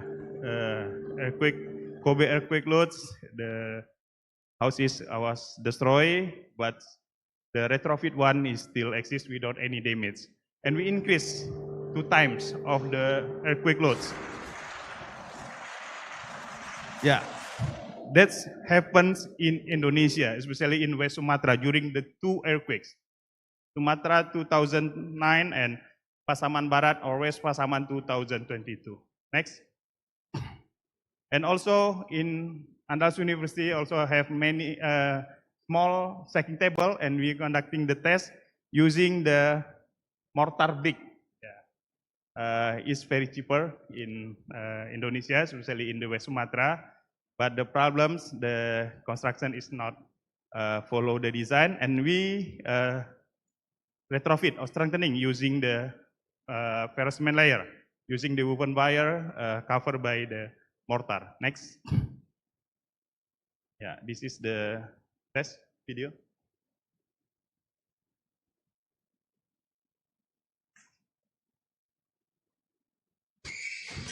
Yeah, this proves that the original ones is destroyed, and the retrofit one is still exists. Even the large load, earthquake loads, around 1.5 G we apply in this building. Next. And also we improve our research. Usually we use the banded system for all the house. We can use the ferrous cement layer to cover all the building or all the house, or partially using the banded system. This is the red one. But if we have problem about the money, because our community many the poor people. So we develop only one room that we strengthen. Next, this one. Because in our assumptions, if the earthquake occur in the night, in the evening, the people stay in the house, the rooms will survive. Next. This is our specimens, only one room that we retrofit. Next. And this is video.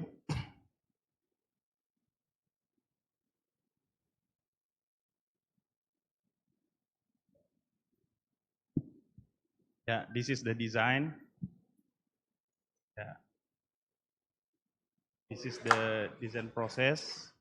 This is the test. We test the houses until the house collapses. But we can see what happened with this house.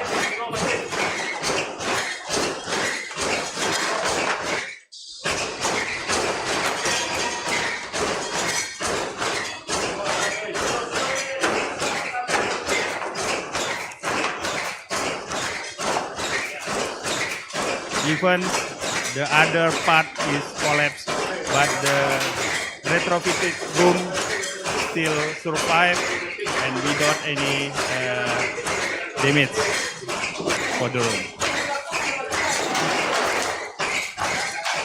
Yeah, we test it, and we can see the left one without any damage. So it will reduce the risk if the earthquake disaster comes.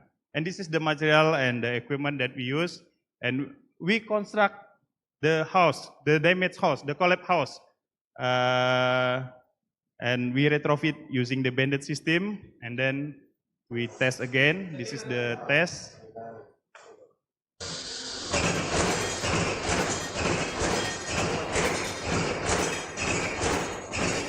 Yeah, until 1.5 G. The load that we give to the stacking table, the house is still survive. Okay, next. And the last, this is the structural mitigation for the earthquake and tsunami. We propose shelter mandiri. Mandiri means that self-sufficient or self-constructing shelter. The shelter that constructed by the community itself, not by the government or by the others. So we call the shelter mandiri. It's shelter for tsunami evacuation that are built and managed by the community independently. And this is one of the example. And now our study include the Padang and Pariaman. We will propose the shelter mandiri in these two areas. Next. Yeah, this is the reason why we need the shelter mandiri. Next. And this is yeah, the reason we don't need to buy land, and also all people come 5 times a day, 5 times a day in the mosque, and they can maintain the mosque. Yeah. Next.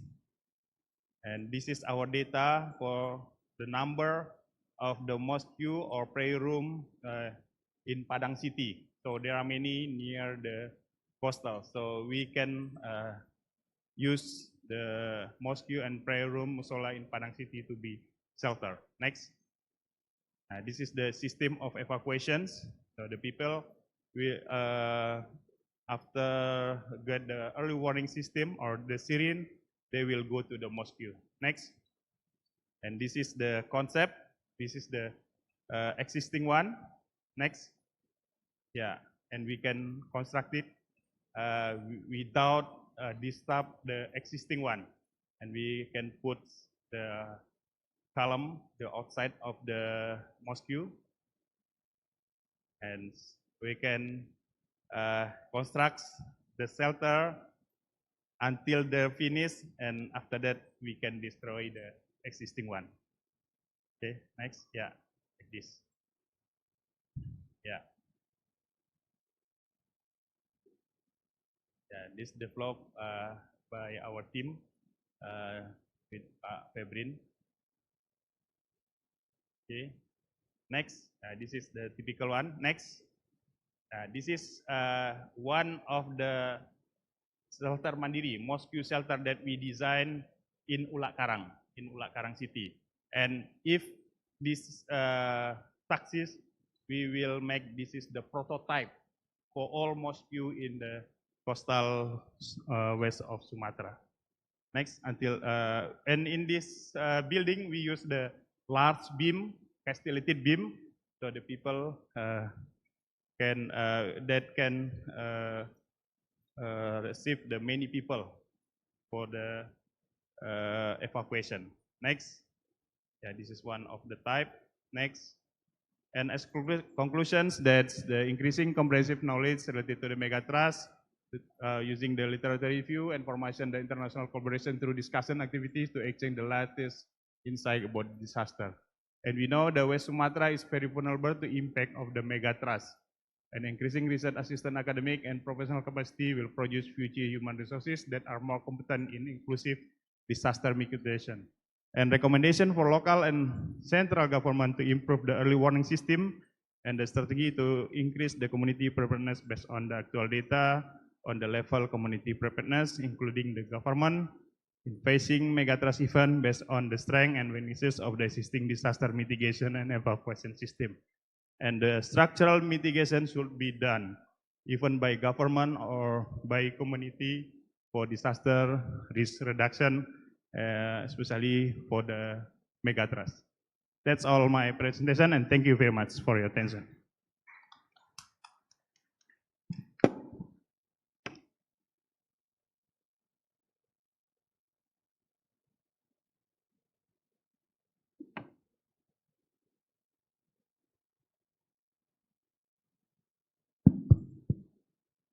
Thank you very much, Pak Fauzan, for the presentation. So, Pak Fauzan has presented us the recent research which funded by Siap Siaga, and also how the simple technology can strengthen the building of the non-structural houses, and also the idea of shelter mandiri. So thank you to all our keynote speakers for their excellent presentation. We will now open question and answer from the audience. If any question, please raise your hand. Okay, Pak Rido. Any others? Ibu yang di tengah, Pak Dodi. Okay, we have 3 questions, and please keep it simple and brief. First, Pak Rido. Okay, committee, please have the mic to the.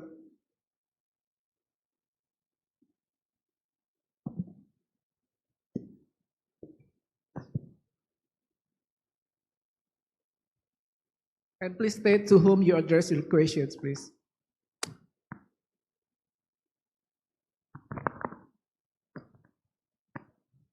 Okay, thank you very much for the time, Prof. Opi. First of all, I would like to appreciate all the keynote speakers. It is a very amazing presentations, but my concerns or the questions come up from to Dr. Wei from National Disaster Taiwan. It is really mesmerized that you present how the implementations of data-driven applications in Taiwan and sufficiently successfully enough for the community in Taiwan. But my questions become to, if we want to apply your purpose methodology or the method implementations in the data-driven, I assume that Indonesia face tremendous problem or challenges. As we know that Indonesia as a big archipelago country with many thousands islands. So what is your suggestions, I think, to face the challenges when it comes to our country in a big archipelago country, especially when we have to focus on the support infrastructure to keep the data-driven and efficiently, successfully approach our biggest citizen in Indonesia. So my concerns about the implementations that you mentioned before in your presentations is that I worry about how this kind of methodology can be implemented in such kind of a big community in Indonesia. So what is your suggestions and how do you predict the challenge that we have to face in the future? Thank you. Okay, thank you, Pak Rido. The second question, please, yeah, Ibu. Please state your name and to whom you address the questions, please. Thank you, sir. Good afternoon. Thank you very much for all insightful presentations and great presenters. I think I would like to continue the question from the previous participant. I'm Rika Handayani. I'm from Faculty of Humanities, Universitas Andalas. My question is for Mr. Wei Lee from Taiwan. Since I'm from Faculty of Humanities, so my questions will be about the issues of humanities. I wonder whether the Taiwanese government consider the involvement of some parties in policy decision-making process. Let's say those who get involved in the, anthropology, sociology, and the local figure, the public figure. Since if I may share in the Indonesian context, where Indonesia is a multicultural country, and then the government consider the involvement of the, let's say, people who knows about culture. And what about in Taiwan? Whether the Taiwanese government invite, let's say, make a focus group discussion and inviting those whose majors, whose concern in the areas of culture and also sociology, anthropology, and other fields of humanities. Thank you very much. Thank you, Bu Handayani. And the third one from Pak Dodi.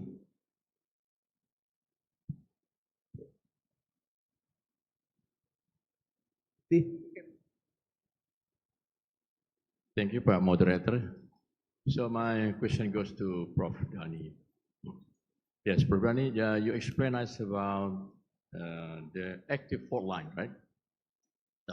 My simple question also for how the practical engineer they can find on the ground. So because it's not easy for the engineer to design, to look at the infrastructure. And that happened also in the last 2009 earthquake in this city. And is there any some kind of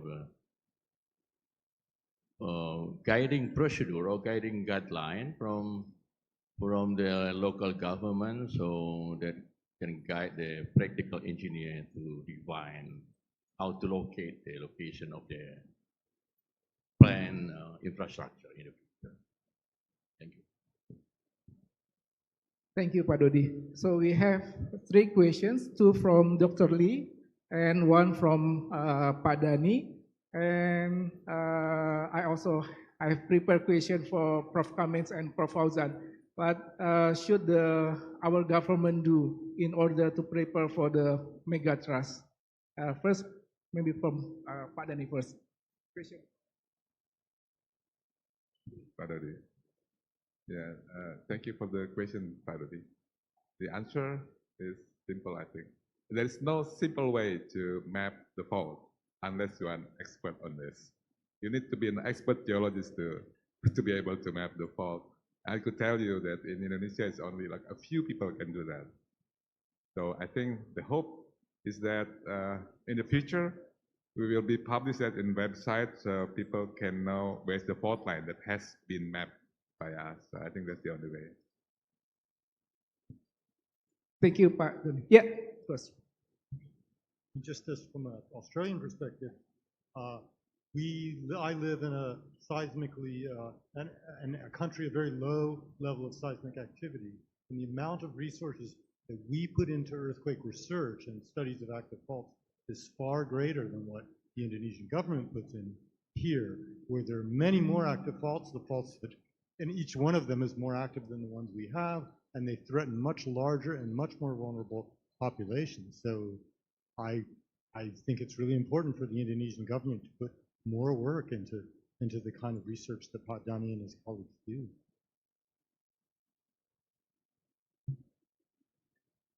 Okay, thanks for the 2 questions. I will answer the first one. You know, there is no one-size-fits-all solution. So the case from Taiwan just a reference. But however, it took us 25 years to see the results. At the beginning, we not just start from one end, not just from science and technology. On the other hand, we also start from education promotion. The very important thing we had to educate, no matter a kindergarten student, junior high, senior high, even college, understand how to protect themselves, no matter what kind of nature hazard. Because to educate adults always take much time. Usually they don't believe. I don't know why. The very important thing, kind of consistent involvement and investment by government, by research, by NGO, by every key stakeholder in our society to work on one concept to reduce the impact. As I said, 25 years look like long, but however, when earthquake happened, just one moment. So we might prepare 25 years just for that one moment. You can imagine how hard we do in the past, but we still face new challenge. So for a disaster manager, very important thing, we must keep our eye and keep our ear to watch, to listen, the voice, the demand from our society. So never give up, but you need consistent patience and commitment to our society.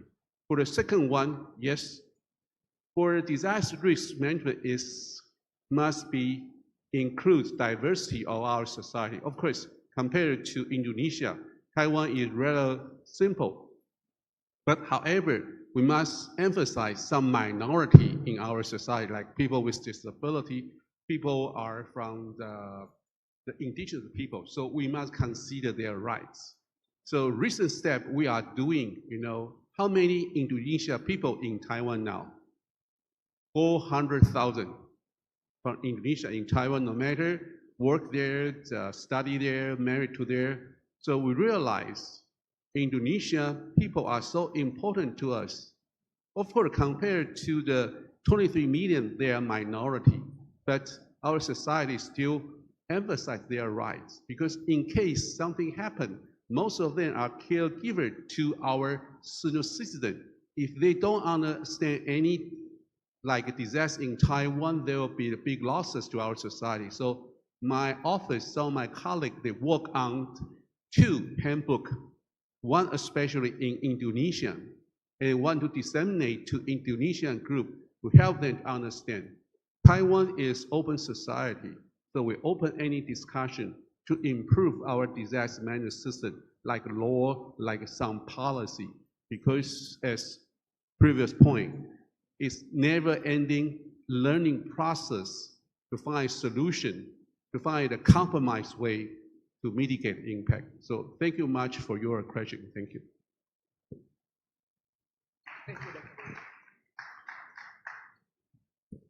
Thank you, moderator.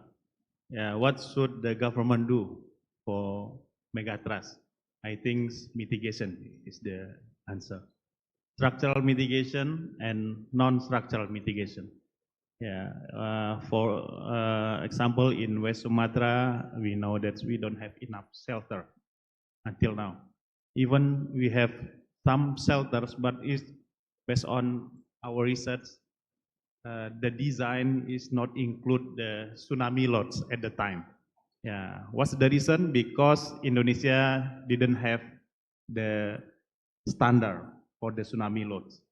Yeah, but yeah, the design should be include the tsunami loads if we design it for the shelter for earthquake and tsunami. That's why we have to strengthen or retrofit the shelter so they can be used for the evacuation. And for the new shelters that should be built by the government to be considered the tsunami loads, and also should be considered the amount of people that located in the coastal area. And for the earthquakes, the retrofit of the building, including house, the community house, should be done. Because based on our experience, many people die because the building destroyed. So the people cannot escape from the building. So the government should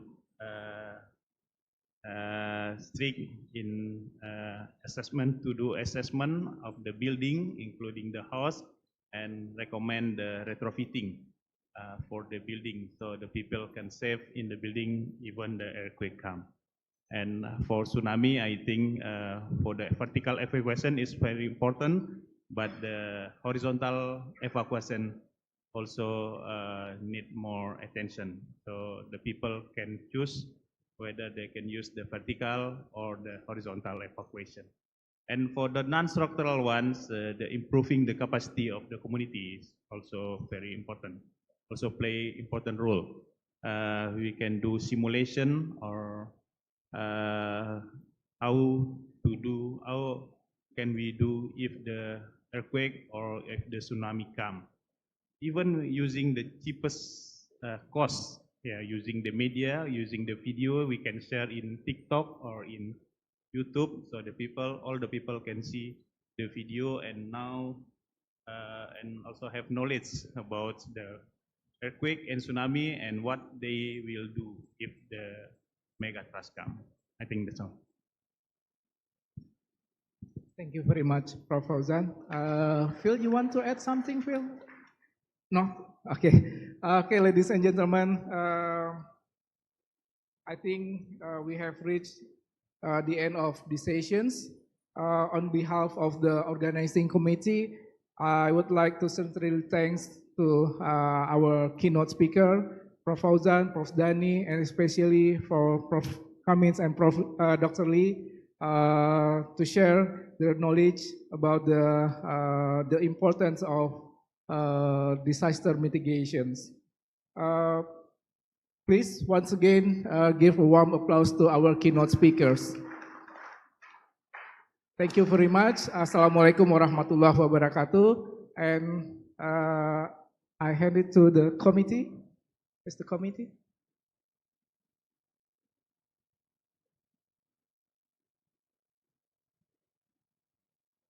MC. Yeah. Okay.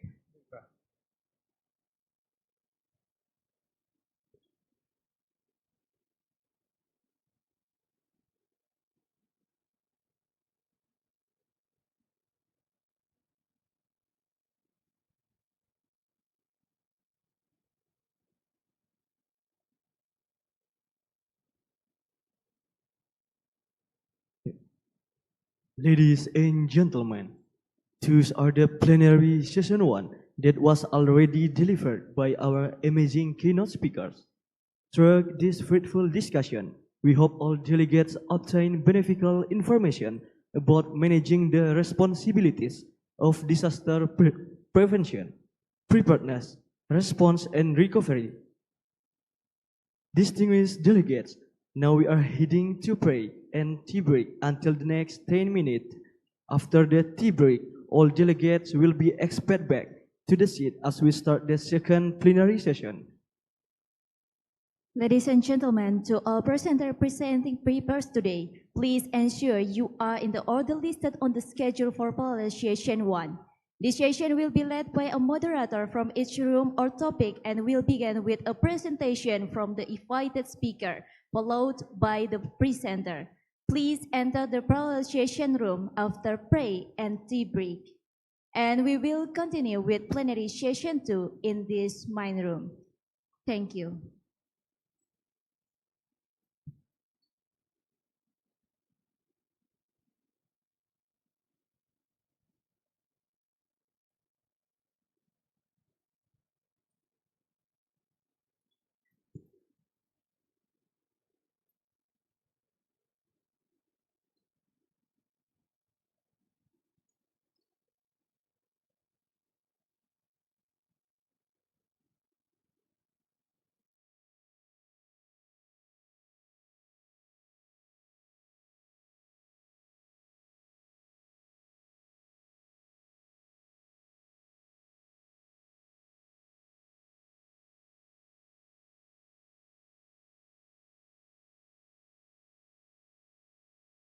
Heading to certificate award.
Oke, Pak Dani, Pak Prof. Amin, Dr. Lee, dan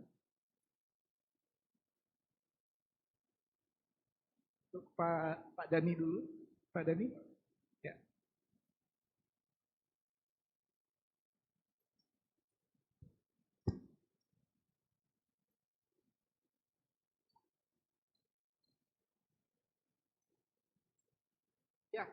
Pak Dhani.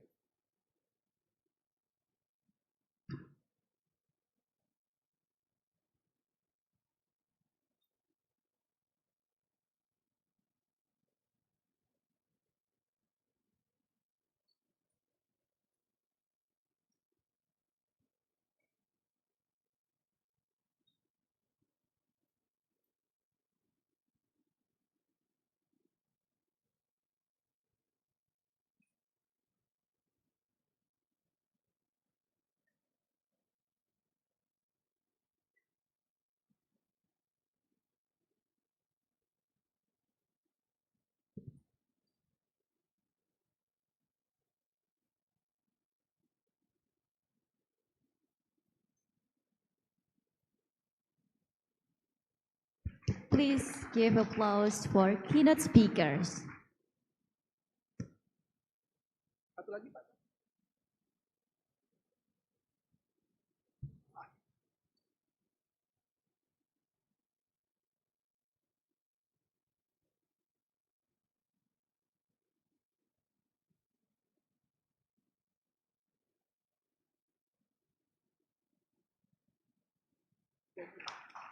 Pak Dodi, please, to Pak Fauzan.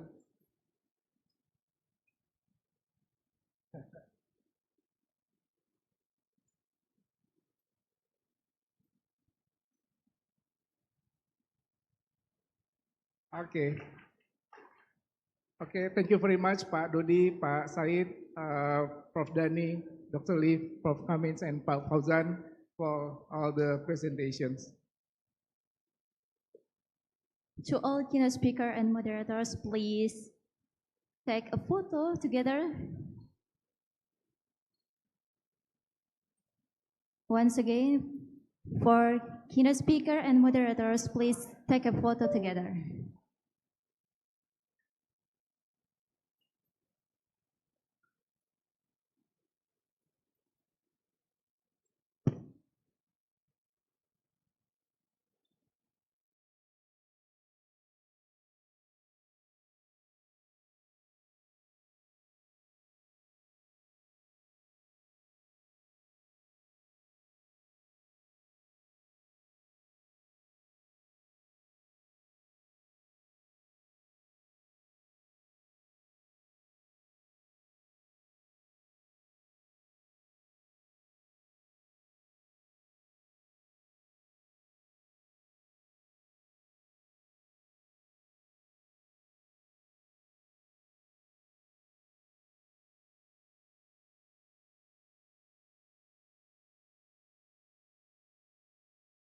Please take a photo together.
Thank you for all keynote speaker and moderators.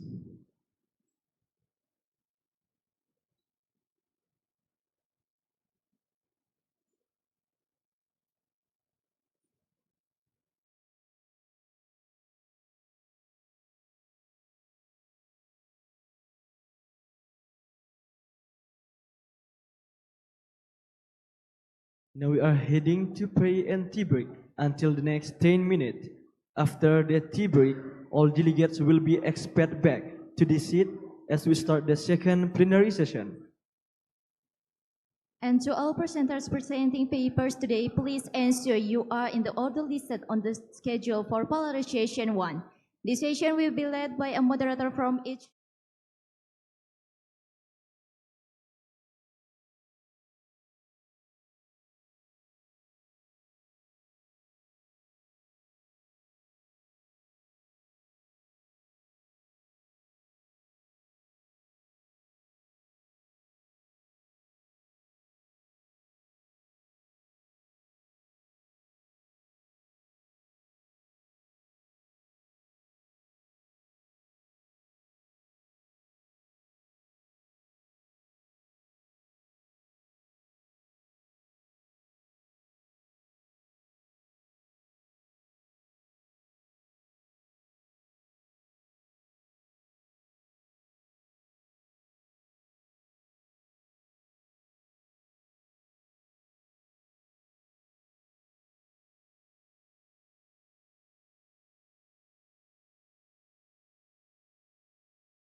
Ladies and gentlemen, please have a seat again because we will continue our event. Thank you.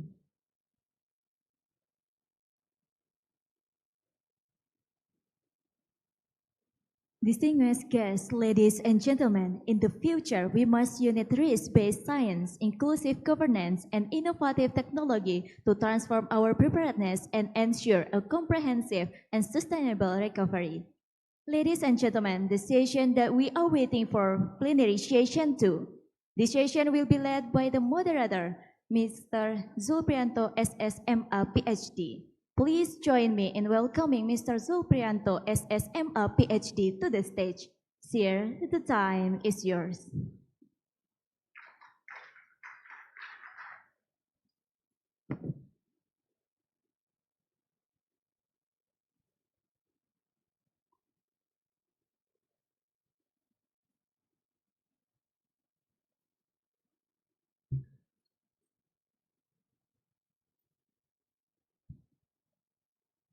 Assalamualaikum warahmatullahi wabarakatuh.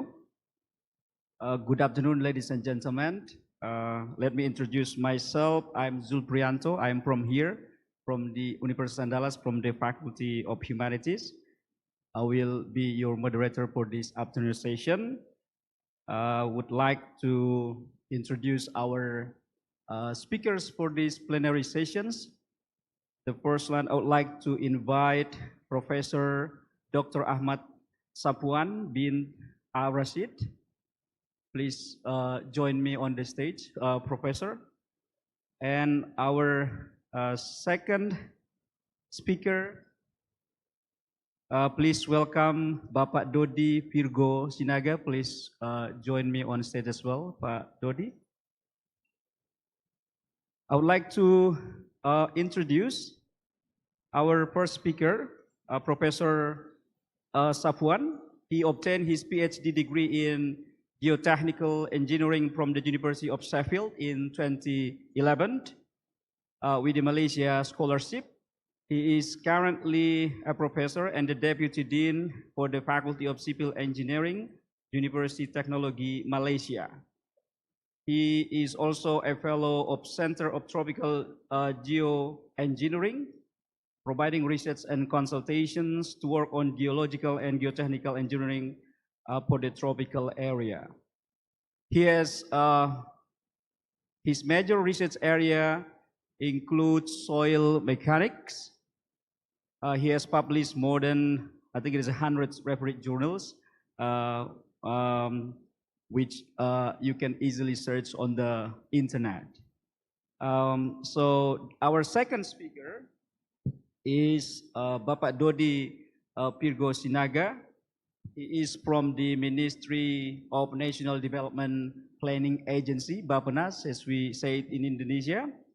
He is actually currently the Director of Spatial Planning, Urban Affairs, Land and Disasters Management. He took his undergrad degree from Universitas Pajajaran, and he has two master's degrees, one from Ritsumeikan University, Kyoto, Japan, and the second one is from the Universitas Gadjah Mada in Yogyakarta, Indonesia. Without much further ado, I would like to invite Professor Dr. Ahmad Sapuan to present his work or his research with us. I would like to remind us here, so we have 20 minutes for every speaker, and then I will, if it is close to 20 minutes, I will give you a kind of a clue that the time is almost over. And then we will after the two presentations, we will follow this up with the questions and answers from the audience. Yeah. Time is yours, Professor. Assalamualaikum warahmatullahi wabarakatuh, and very good afternoon. Thank you, Mr. Moderator.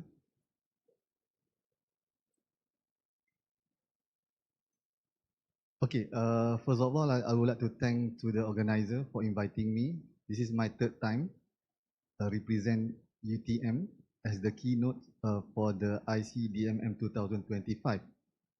I'm given 20 minutes, so as an engineer, I will try my best to not apply for the extension of time. Okay, my work is more related to the landslide because in Malaysia we less experience on the earthquake issue. Okay, so from this project, actually we try to combine some element of remote sensing with with an element of geotechnical engineering. Okay, so in Malaysia we face frequent landslides. Okay, and up to 946 slopes is considered as a very high risk. Okay, so the most triggering factor, okay, which contribute to this landslide issue is on the heavy rainfall. Okay, we experience two type of monsoons. Okay, for example, in May to September, we experience the monsoons from the south, and from the north, we experience it on November to March. Okay? So for this study, okay, we try to integrate, okay, in terms of the effect of the hazard, vulnerability, risk maps, okay, that produce from the geospatial approach, okay, with the rainfall threshold, okay, in order to have a better slope management.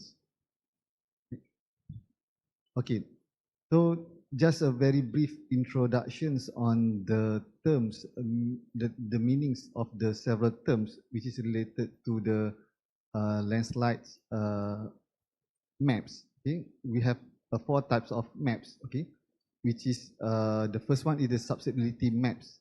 Okay, so this susceptibility maps is gained from the underlying terrain conditions. Then by including the triggering factor, for example, rainfall. Okay, so then we will have a landslide hazard map. Okay, so in order to assess the degree of loss and damage, so then we need to come up with the landslide vulnerability maps. Then the last is to produce what we call as a landslide risk map, where we combine the hazard and vulnerability, okay, in order to come up with the risk map. Next. Okay, for this study, okay, we have been appointed by Prolintas, which is a highway authority, okay, that located in Kuala Lumpur. Okay, with a stretch of 24.4 km. Okay, this is an elevated expressway connected Sungai Besi to Ulu Kelang. Okay. Next. Okay, so this is the what we call a map of study, and the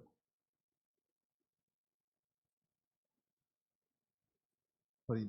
Okay, this is the elevated highway, okay, which is connected.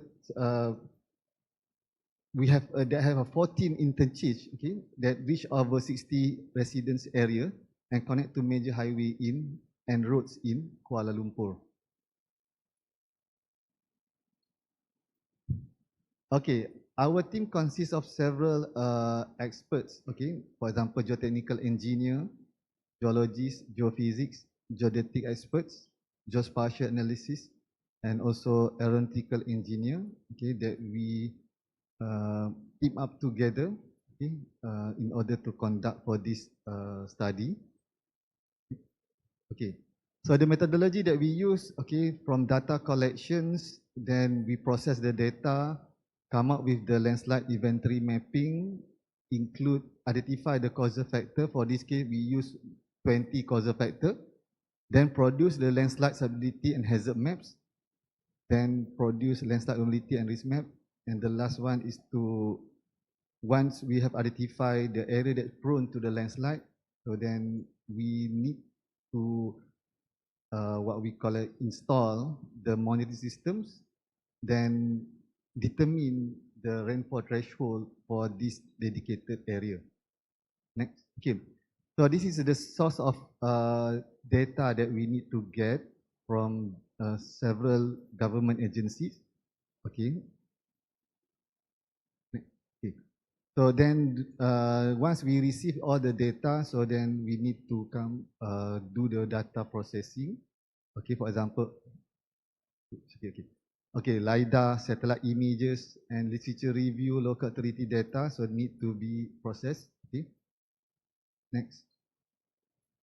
Okay, before that, we need to identify the previous landside event, okay, and name all the slope ID in this particular area where we have 65 slope polygons. Okay. Then, based on the historical landslide events, so there are 6 of the sections on this area experience landslide failure. Next. Okay, for the landslide causal factor, okay, we use up to 20 landslide causal factor, okay, which includes what we call as a vegetation, okay, the characteristic of the slopes, okay, the lithology. Okay. Next. Recording in progress. Okay, so this is the geological causal factor that Recording stopped. That we include in our study. Okay, the first one is related to geological. Okay, we have a lithology, linements. Next. Okay, linement density, distance to linements.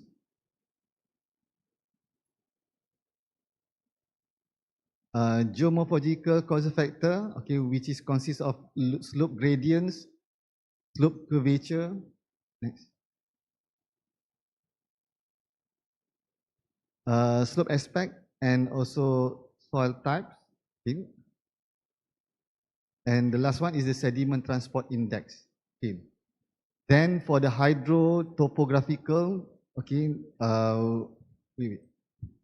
okay, we have a flow directions, flow accumulations. Okay. Topographical wetness index, stream power index, and the last one is distance to river. Okay.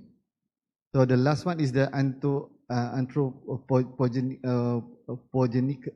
causal factor, which is distance to drainage, normalized difference vegetation index, land use, land cover, distance to roads.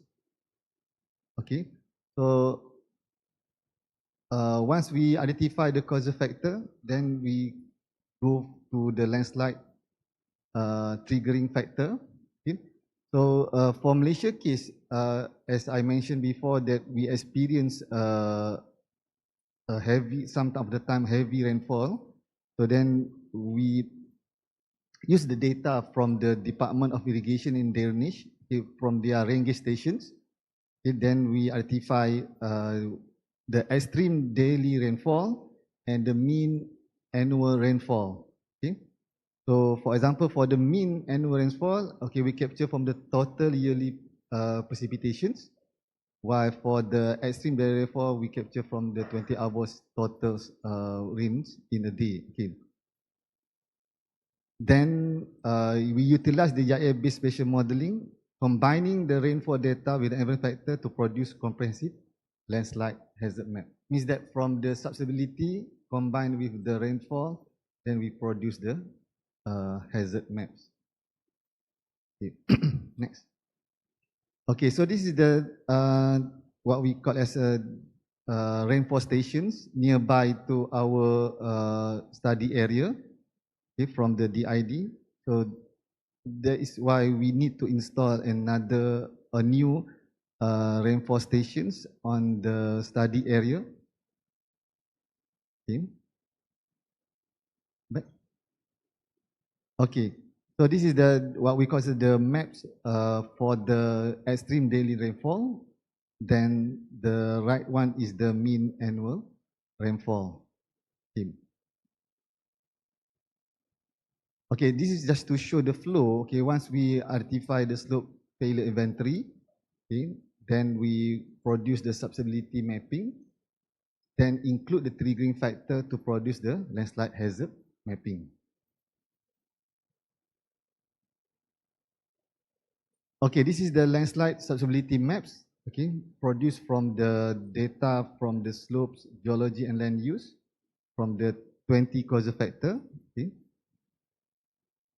Then in order to what we call as to measure the accuracy of the methods, we use the area under the curve. Okay, if the AUC is greater than 80%, so we can consider it is excellent model performance. Okay, for our case, we reach 0.92 or 92%. Okay. Next. Then for the hazards maps, so then we use the same approach with the use of the AUC. Okay. Next. Okay. Then we also get 0.92, which is 92%, means that it provides an excellent agreement. Okay. So in addition, we also produce what we call slope run-out zone, okay, to identify what will happen if there are landslide happen on the area that prone to landslide. So how much what we call the movement of the slope failure may affected to the asset of this highway. Okay. Then once we already come up with the hazard map, so we continue by develop the vulnerability maps to assess the degree of loss of damage, especially on the building and also on the roads. Okay? So vulnerability analysis determined by landslide type, accessibility of infrastructure, multiply with the surrounding environments and multiply with the landslide intensity populations. Okay, from the vulnerability combined with the hazards, then we come up with the landslide risk maps. Okay, so there is a part on the geospatial approach. Okay.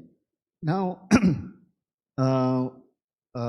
we come up with the rainfall threshold. Okay, so for this case, we use a chart that developed by our team, okay, Kasim, okay, which is considered is practical to our case. Okay, so this chart is a graph, okay, between a cumulative 5-day rainfall with a cumulative 30-day rainfall. Okay, so the 5-day represent for the major rainfall triggers, while for the 30 days is represent for the antecedent rainfall triggers. Okay, so let's say if the data, okay, surplus for the dash red line, so means that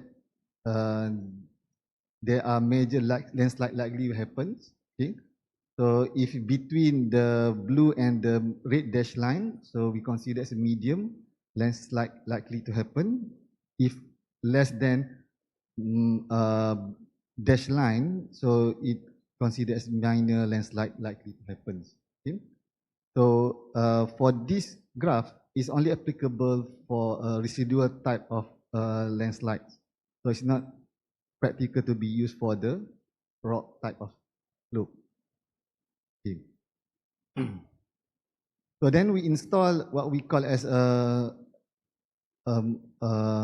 real-time monitoring system with the use of the rain gauge. Okay. So by using the GSM, so the data that gained at the site will be transferred to the cloud, and then we have a dedicated digital interface in order to capture all the data, and then this interface can provide an alarm, okay, to the technical team to take an actions if it passing the dash line. Okay, so this is the interface that we have created. Okay, so the interface can provide the live rainfall intensity informations. Okay, then also it can provide the threshold graph and cumulative rainfall. Okay, for 1, 3, 5, 7, 15, and 30 days. Okay, based on the literature review and several studies by NTU, so the Nanyang Technology University. So they suggest to use 5 and 30 days cumulative rainfall. Okay. Next. Okay. So in addition, okay, let's say if the data passing the red dash line, so it can provide a warning, okay, to the technical team to take an actions. Okay. Next. Okay.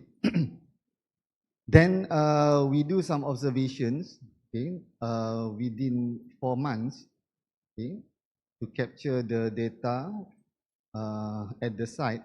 So we identify that the peak rainfall intensity happened on the 1st April. Okay. So based on the cumulative rainfall on 5 days, so we capture it happened on the 4 April. And for the 30 days cumulative rainfall, it happened on the 20 April. Okay.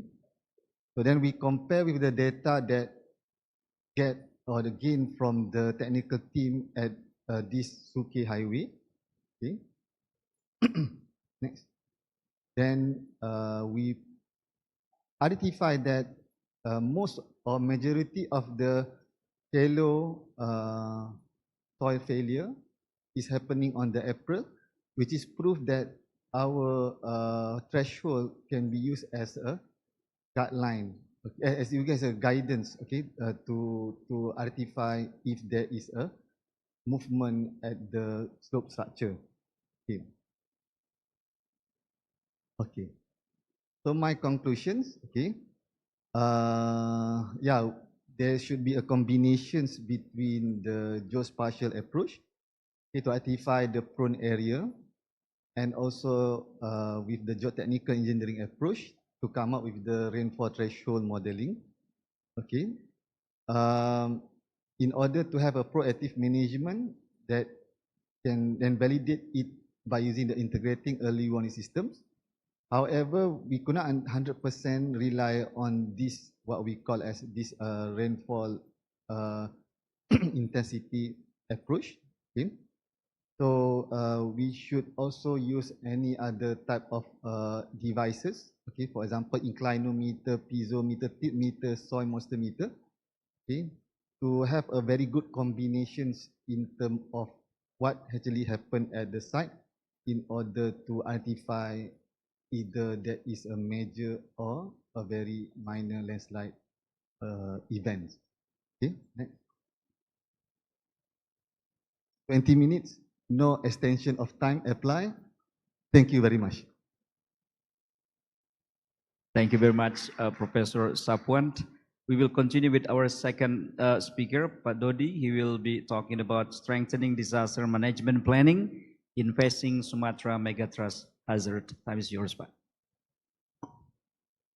Thank you, Pak Zul, as a moderator. Thank you for committee for inviting our institution, National Development Planning Agency, or Bappenas.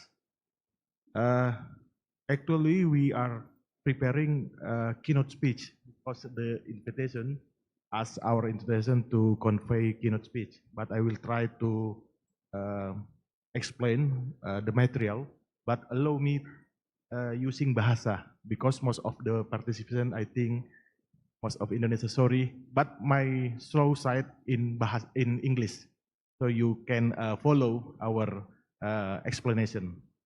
Oke, terima kasih Bapak Ibu sekalian. Saya mencoba menjelaskan, kalau tadi banyak terkait mungkin dengan research, kami mungkin dari Bappenas lebih banyak menjelaskan terkait dengan kebijakan, khususnya terkait dengan disaster management atau manajemen penanggulangan bencana. Next slide. Nah, Bapak Ibu sekalian, di dalam slide ini kita ingin menyampaikan, menjelaskan terkait bagaimana posisi Indonesia berdasarkan World Risk Index 2023. Ya. World Index, ternyata Indonesia ini adalah negara nomor 2 ya, setelah Filipina, peringkat kedua yang berada di daerah rawan bencana. Nah, ini tentu akan berdampak ada 75% ya infrastruktur itu terletak di daerah atau di kawasan rawan bencana. Kemudian 96,1% itu ini populasi terpapar bahaya. Kemudian 22,85 triliun ini adalah rata-rata kerugian akibat bencana. Jadi ini data yang kita peroleh dan kalau kita lihat ada grafik di sana ini menunjukkan bagaimana biaya ya yang timbul akibat bencana ini terus meningkat ya, terus meningkat. Dan tentunya kalau kita bicara adanya bencana, ini tentu akan berdampak kepada bagaimana pendapatan ya populasi itu, apalagi yang terkait dengan sektor-sektor informal dan formal yang terkait dengan bencana atau terdampak dengan bencana itu pasti akan berpengaruh. Otomatis ketika pendapatannya berkurang, namun ada aset-aset yang harus dipulihkan, itu dia harus meminjam, sehingga otomatis akan ada utang di sana. Kemudian bagaimana respon repeat ya. Jadi ini kita banyak fokus responnya hanya yang berulang-berulang saja. Kemudian unsustainable risk transfer ya. Jadi ini pengalihan risiko yang tidak berkelanjutan. Jadi mungkin kita fokus hanya kepada darurat dan pasca, tapi pada pengurangannya mungkin kita belum terlalu serius. Next slide. Nah, Bapak Ibu sekalian, kalau kita lihat di dalam kebijakan perencanaan pembangunan untuk jangka menengah, kita punya namanya Rencana Pembangunan Jangka Menengah Nasional, National Development Planning Plan in midterm 2025-2029 ya. Jadi kita melihat bahwa ada beberapa kebijakan di sana, arah kebijakan. Yang pertama the enhancement of prevention and mitigation efforts. The second, the improvement of early warning service and emergency disaster response. The third, fulfilling post-disaster rehabilitation and reconstruction needs. The fourth, increasing community resilience to disaster. And the fifth, the improvement of disaster resilient infrastructure. Jadi inilah yang menjadi arah kebijakan. This policy already available in a National Development Plan 2025-2029. Next slide. Nah, Bapak Ibu sekalian, di dalam RPJMN kita memiliki yang namanya prioritas nasional. Kita punya 8 prioritas nasional atau kita sebut Astacita, di mana prioritas nasional yang ke-8 ini salah satu indikatornya adalah yang terkait dengan kebencanaan ya, yaitu bagaimana proporsi kerugian ekonomi akibat bencana relatif terhadap PDB. Jadi salah satu indikator di dalam prioritas nasional ke-8 itu adalah terkait kebencanaan, sehingga kita punya target di 2029 how to decrease the proportion of direct economic losses from disaster relative to GDP. Jadi ini target kita untuk 5 tahun ke depan. Setiap prioritas nasional, each national priority consists of a priority program. One of priority program in 8 national priority is about efficient and effective disaster risk management, with indicator is decrease in disaster risk index. So we have homework how to decrease in disaster risk index in 5 years, next 5 years. And each priority program consists of priority activities. So we have 5 priority activities in priority program efficient and effective disaster risk management. So this is our goal in next 5 years.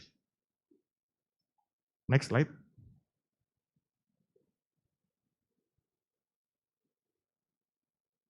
Nah, Bapak Ibu sekalian, kami mencoba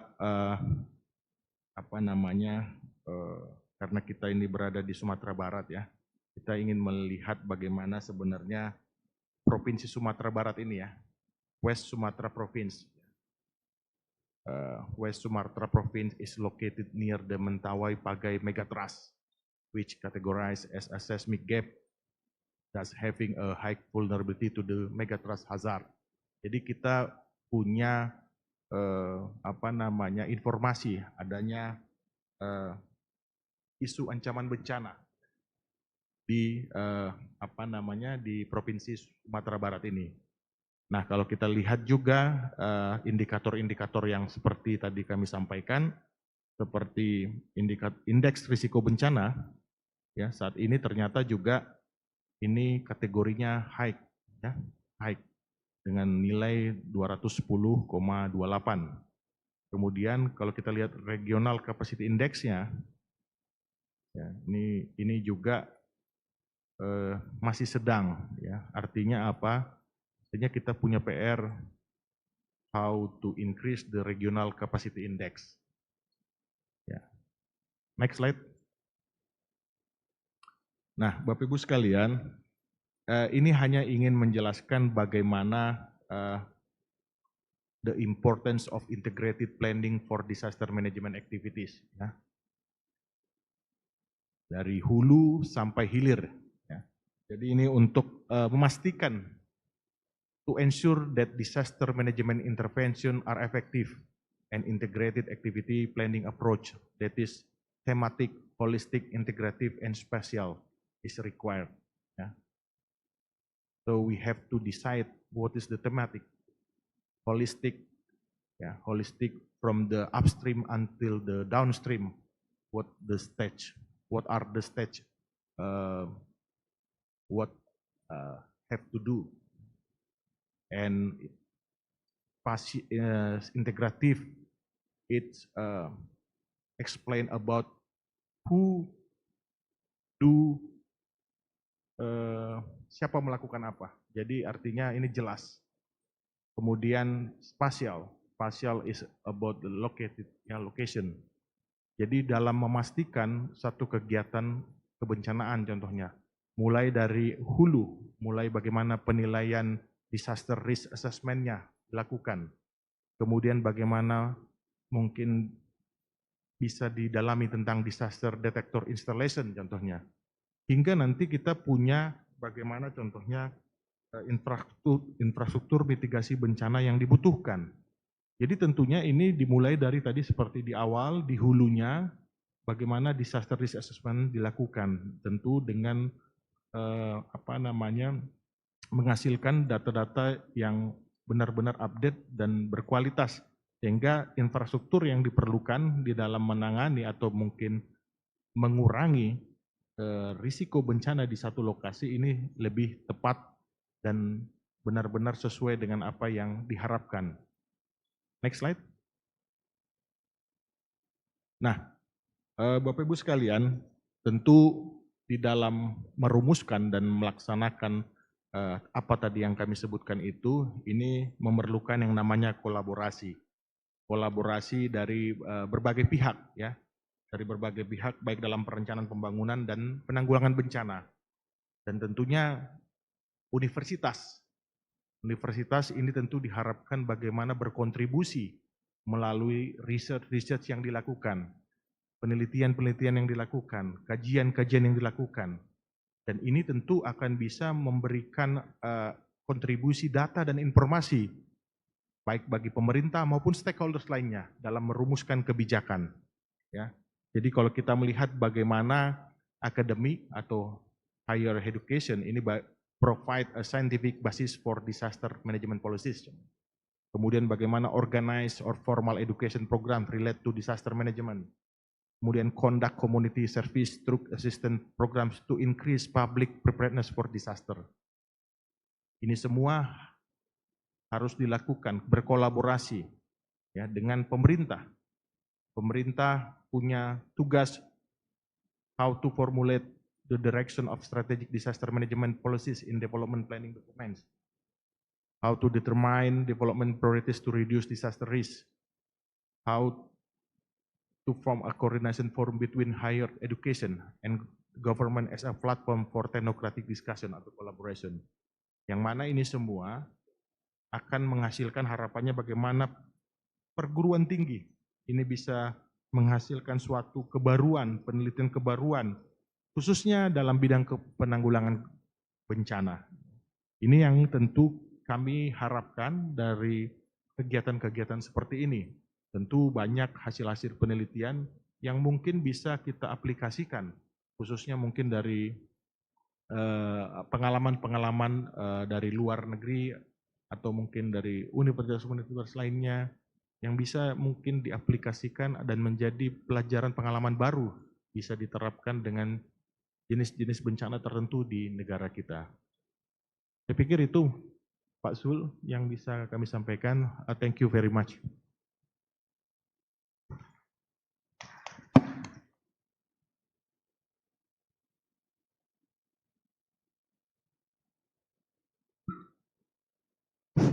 Thank you very much, Pak Dido Pirgo Sinaga. Now we come to the questions and answer sessions. I would like to invite the audience to ask questions or to give suggestions or anything like that. You're welcome. Yep, we have one from on my right. I would like to invite another.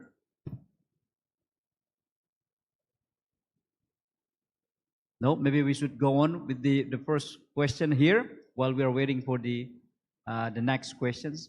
Please, committee, the mic.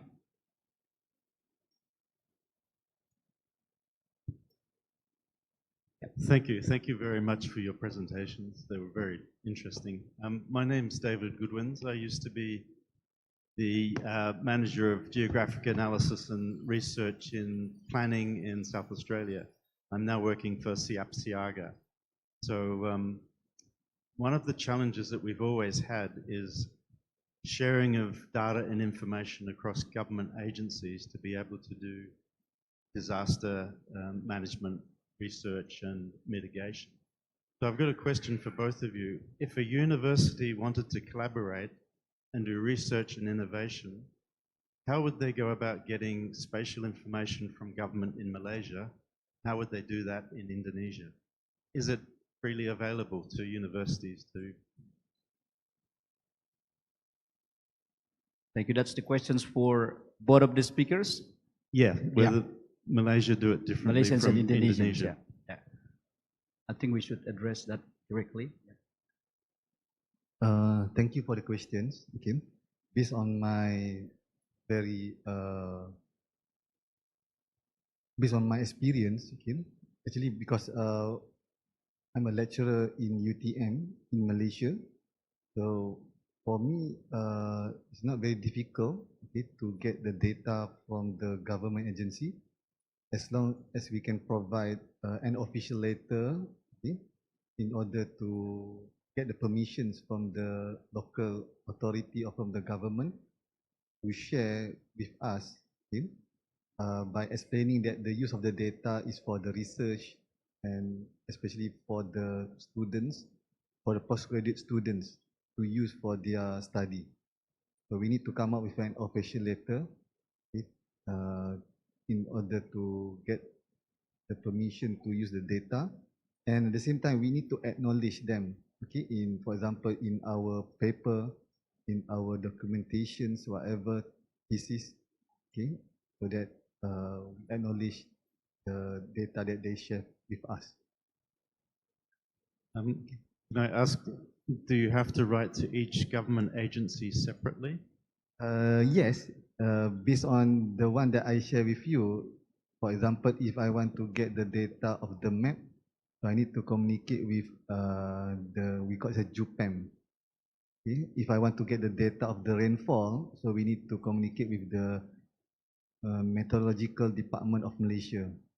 Similar, for example, if I want to get the data, for example, for fault, okay, anything related to rock, so we need to communicate with Mineral and Geological Geoscience Department of Malaysia. Okay. But yeah, as long we use for the purpose of the research and academic purpose, so based on my experience, it's not very difficult to have it. Yeah, thank you. I think for get permission, almost the same the stage, yeah. Example, if we want to know about the rainfall, we have BMKG in Indonesia, yeah. Meteorology and Geological Agency, like that. But the point is how to connect and relate what the university conduct about the research and how the theme or topic of the government want to do about the certain topic. So there is a collaboration from university and also government, especially to give some data how to formulate the policy. Yeah, because there are so many lecturer, yeah, expert in university.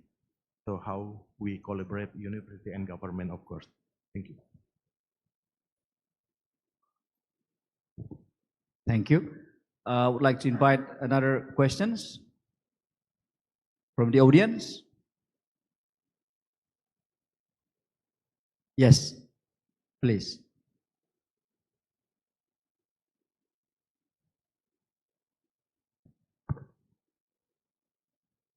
Assalamualaikum warahmatullahi wabarakatuh.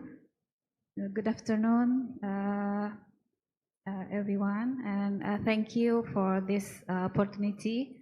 And thank you very much for a key presenter for the insightful about disaster. And this moment, I want to ask to Professor Sawan. Good afternoon, Prof. In your presenter, you said that one of the most factor that influence the what do we call it? One is it's rainfall. Is if I don't I recall, is rainfall is one of the most factor that can cause a disaster in Malaysia. If I'm not right. So, what do you think? Meanwhile, we in Indonesian, rainfall is very high potential in Indonesian. So we have so many disasters that cause of rainfall. So what do you think is Indonesian is the biggest factor of rainfall? So can we call Indonesian is the big potential of disaster with the factor of rainfall? Because Indonesian have the rainfall in Indonesia is very high. So what do you think, Prof? Thank you very much. Okay. Thank you for the question. Okay. To be honest, as I mentioned before, this approach is only applicable in Malaysia only, because I did a study to look on the influence of several factors which is related to the climate change. For example, I use two factors only, the temperature and also the rainfall. Okay? So in Malaysia, there are no significant issue for the temperature, although we estimate up to 100 years. But for the rainfall, so the instability of the slope can begin, okay, if the climate change, occur, that contribute to the rainfall issue in Malaysia. Okay. I'm not sure about Indonesia. Okay, perhaps you can try to investigate the influence of the rainfall to the slope or the landslide issue.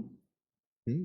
Let's say if we already construct the slope in the proper way, okay, so for Malaysia case, the only triggering factor is due to the rainfall. Okay. If the failure due to the designs, okay, so that is the technical issue. But if we construct follow the guideline, so for us, the issue is related to the rainfall. But for Indonesia, yeah, I'm not the person that can answer your question. Okay. Whether would like to add to that question? No? Yep, I would like to add another questions. Yes. Yeah, someone the mic, please.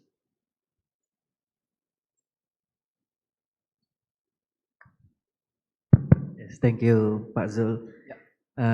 Maybe it's not good if I ask to my own director, so I want to ask to Professor Safwan. Okay. Yeah, it's interesting about your presentation, Professor. You say that you studied from mapping hazard and then vulnerability and came out with loss and damage. So I interest about the loss and damage. Do you come out with the value of money of the area you studied? Maybe this is important for the government to know the estimated loss to invest more in that situation. Just my question. Thank you. Yeah. So it's like the estimations of the loss of the rainfall if it happens. Okay, thank you very much for the question. Actually, the project is awarded by the Highway Authority. Okay, so they are only concerned on their assets only. Okay, which is the building and also the road or the highway itself. Like for example, the pier of the elevated highway. So we only concentrate on that particular structure only. Okay, thank you very much. I do agree. We need to estimate, come up with the estimations on the in terms of the money, but we not go for that. Okay, but we come up with the what we call with the risk map. It's just to identify which area that may affected. Okay, due to this landslide issue. Okay, thank you. Thank you, Prof. Safwan. Do we still have other questions? I have been told that we actually have until 5:20. We still have 4 minutes to go. If you still have questions. So from our students here.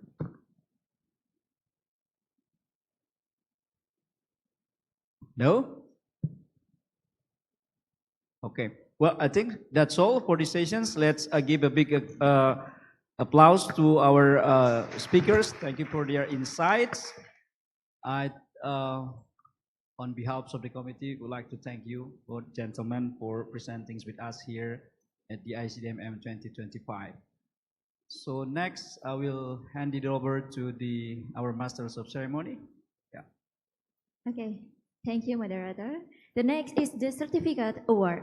The certificate will be given by the chair of the organizing committee, ICDMM 2025, Professor Dr. Eng Insinyur Fauzan ST, MSc Eng. Please welcome to the stage.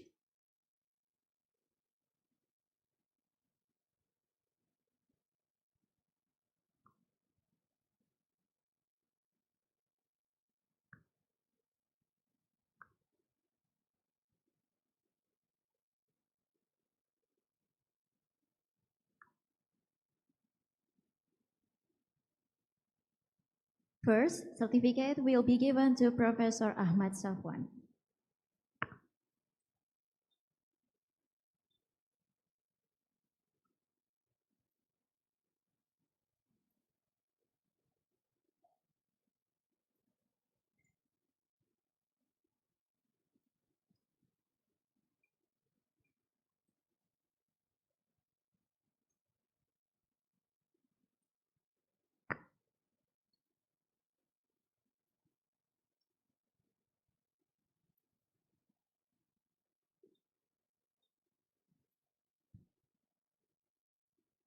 And then the certificate will be given to Mr. Dodi Virgo Christopher Do Sinaga, STMAMM.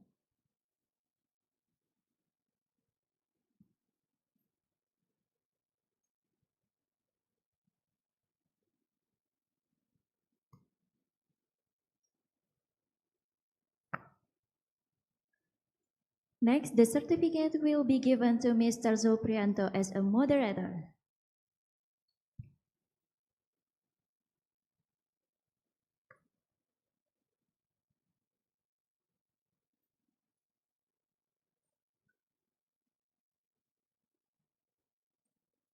Next is a photo session with the keynote speakers and moderators.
Ladies and gentlemen, what an incredible final plenary session for the day.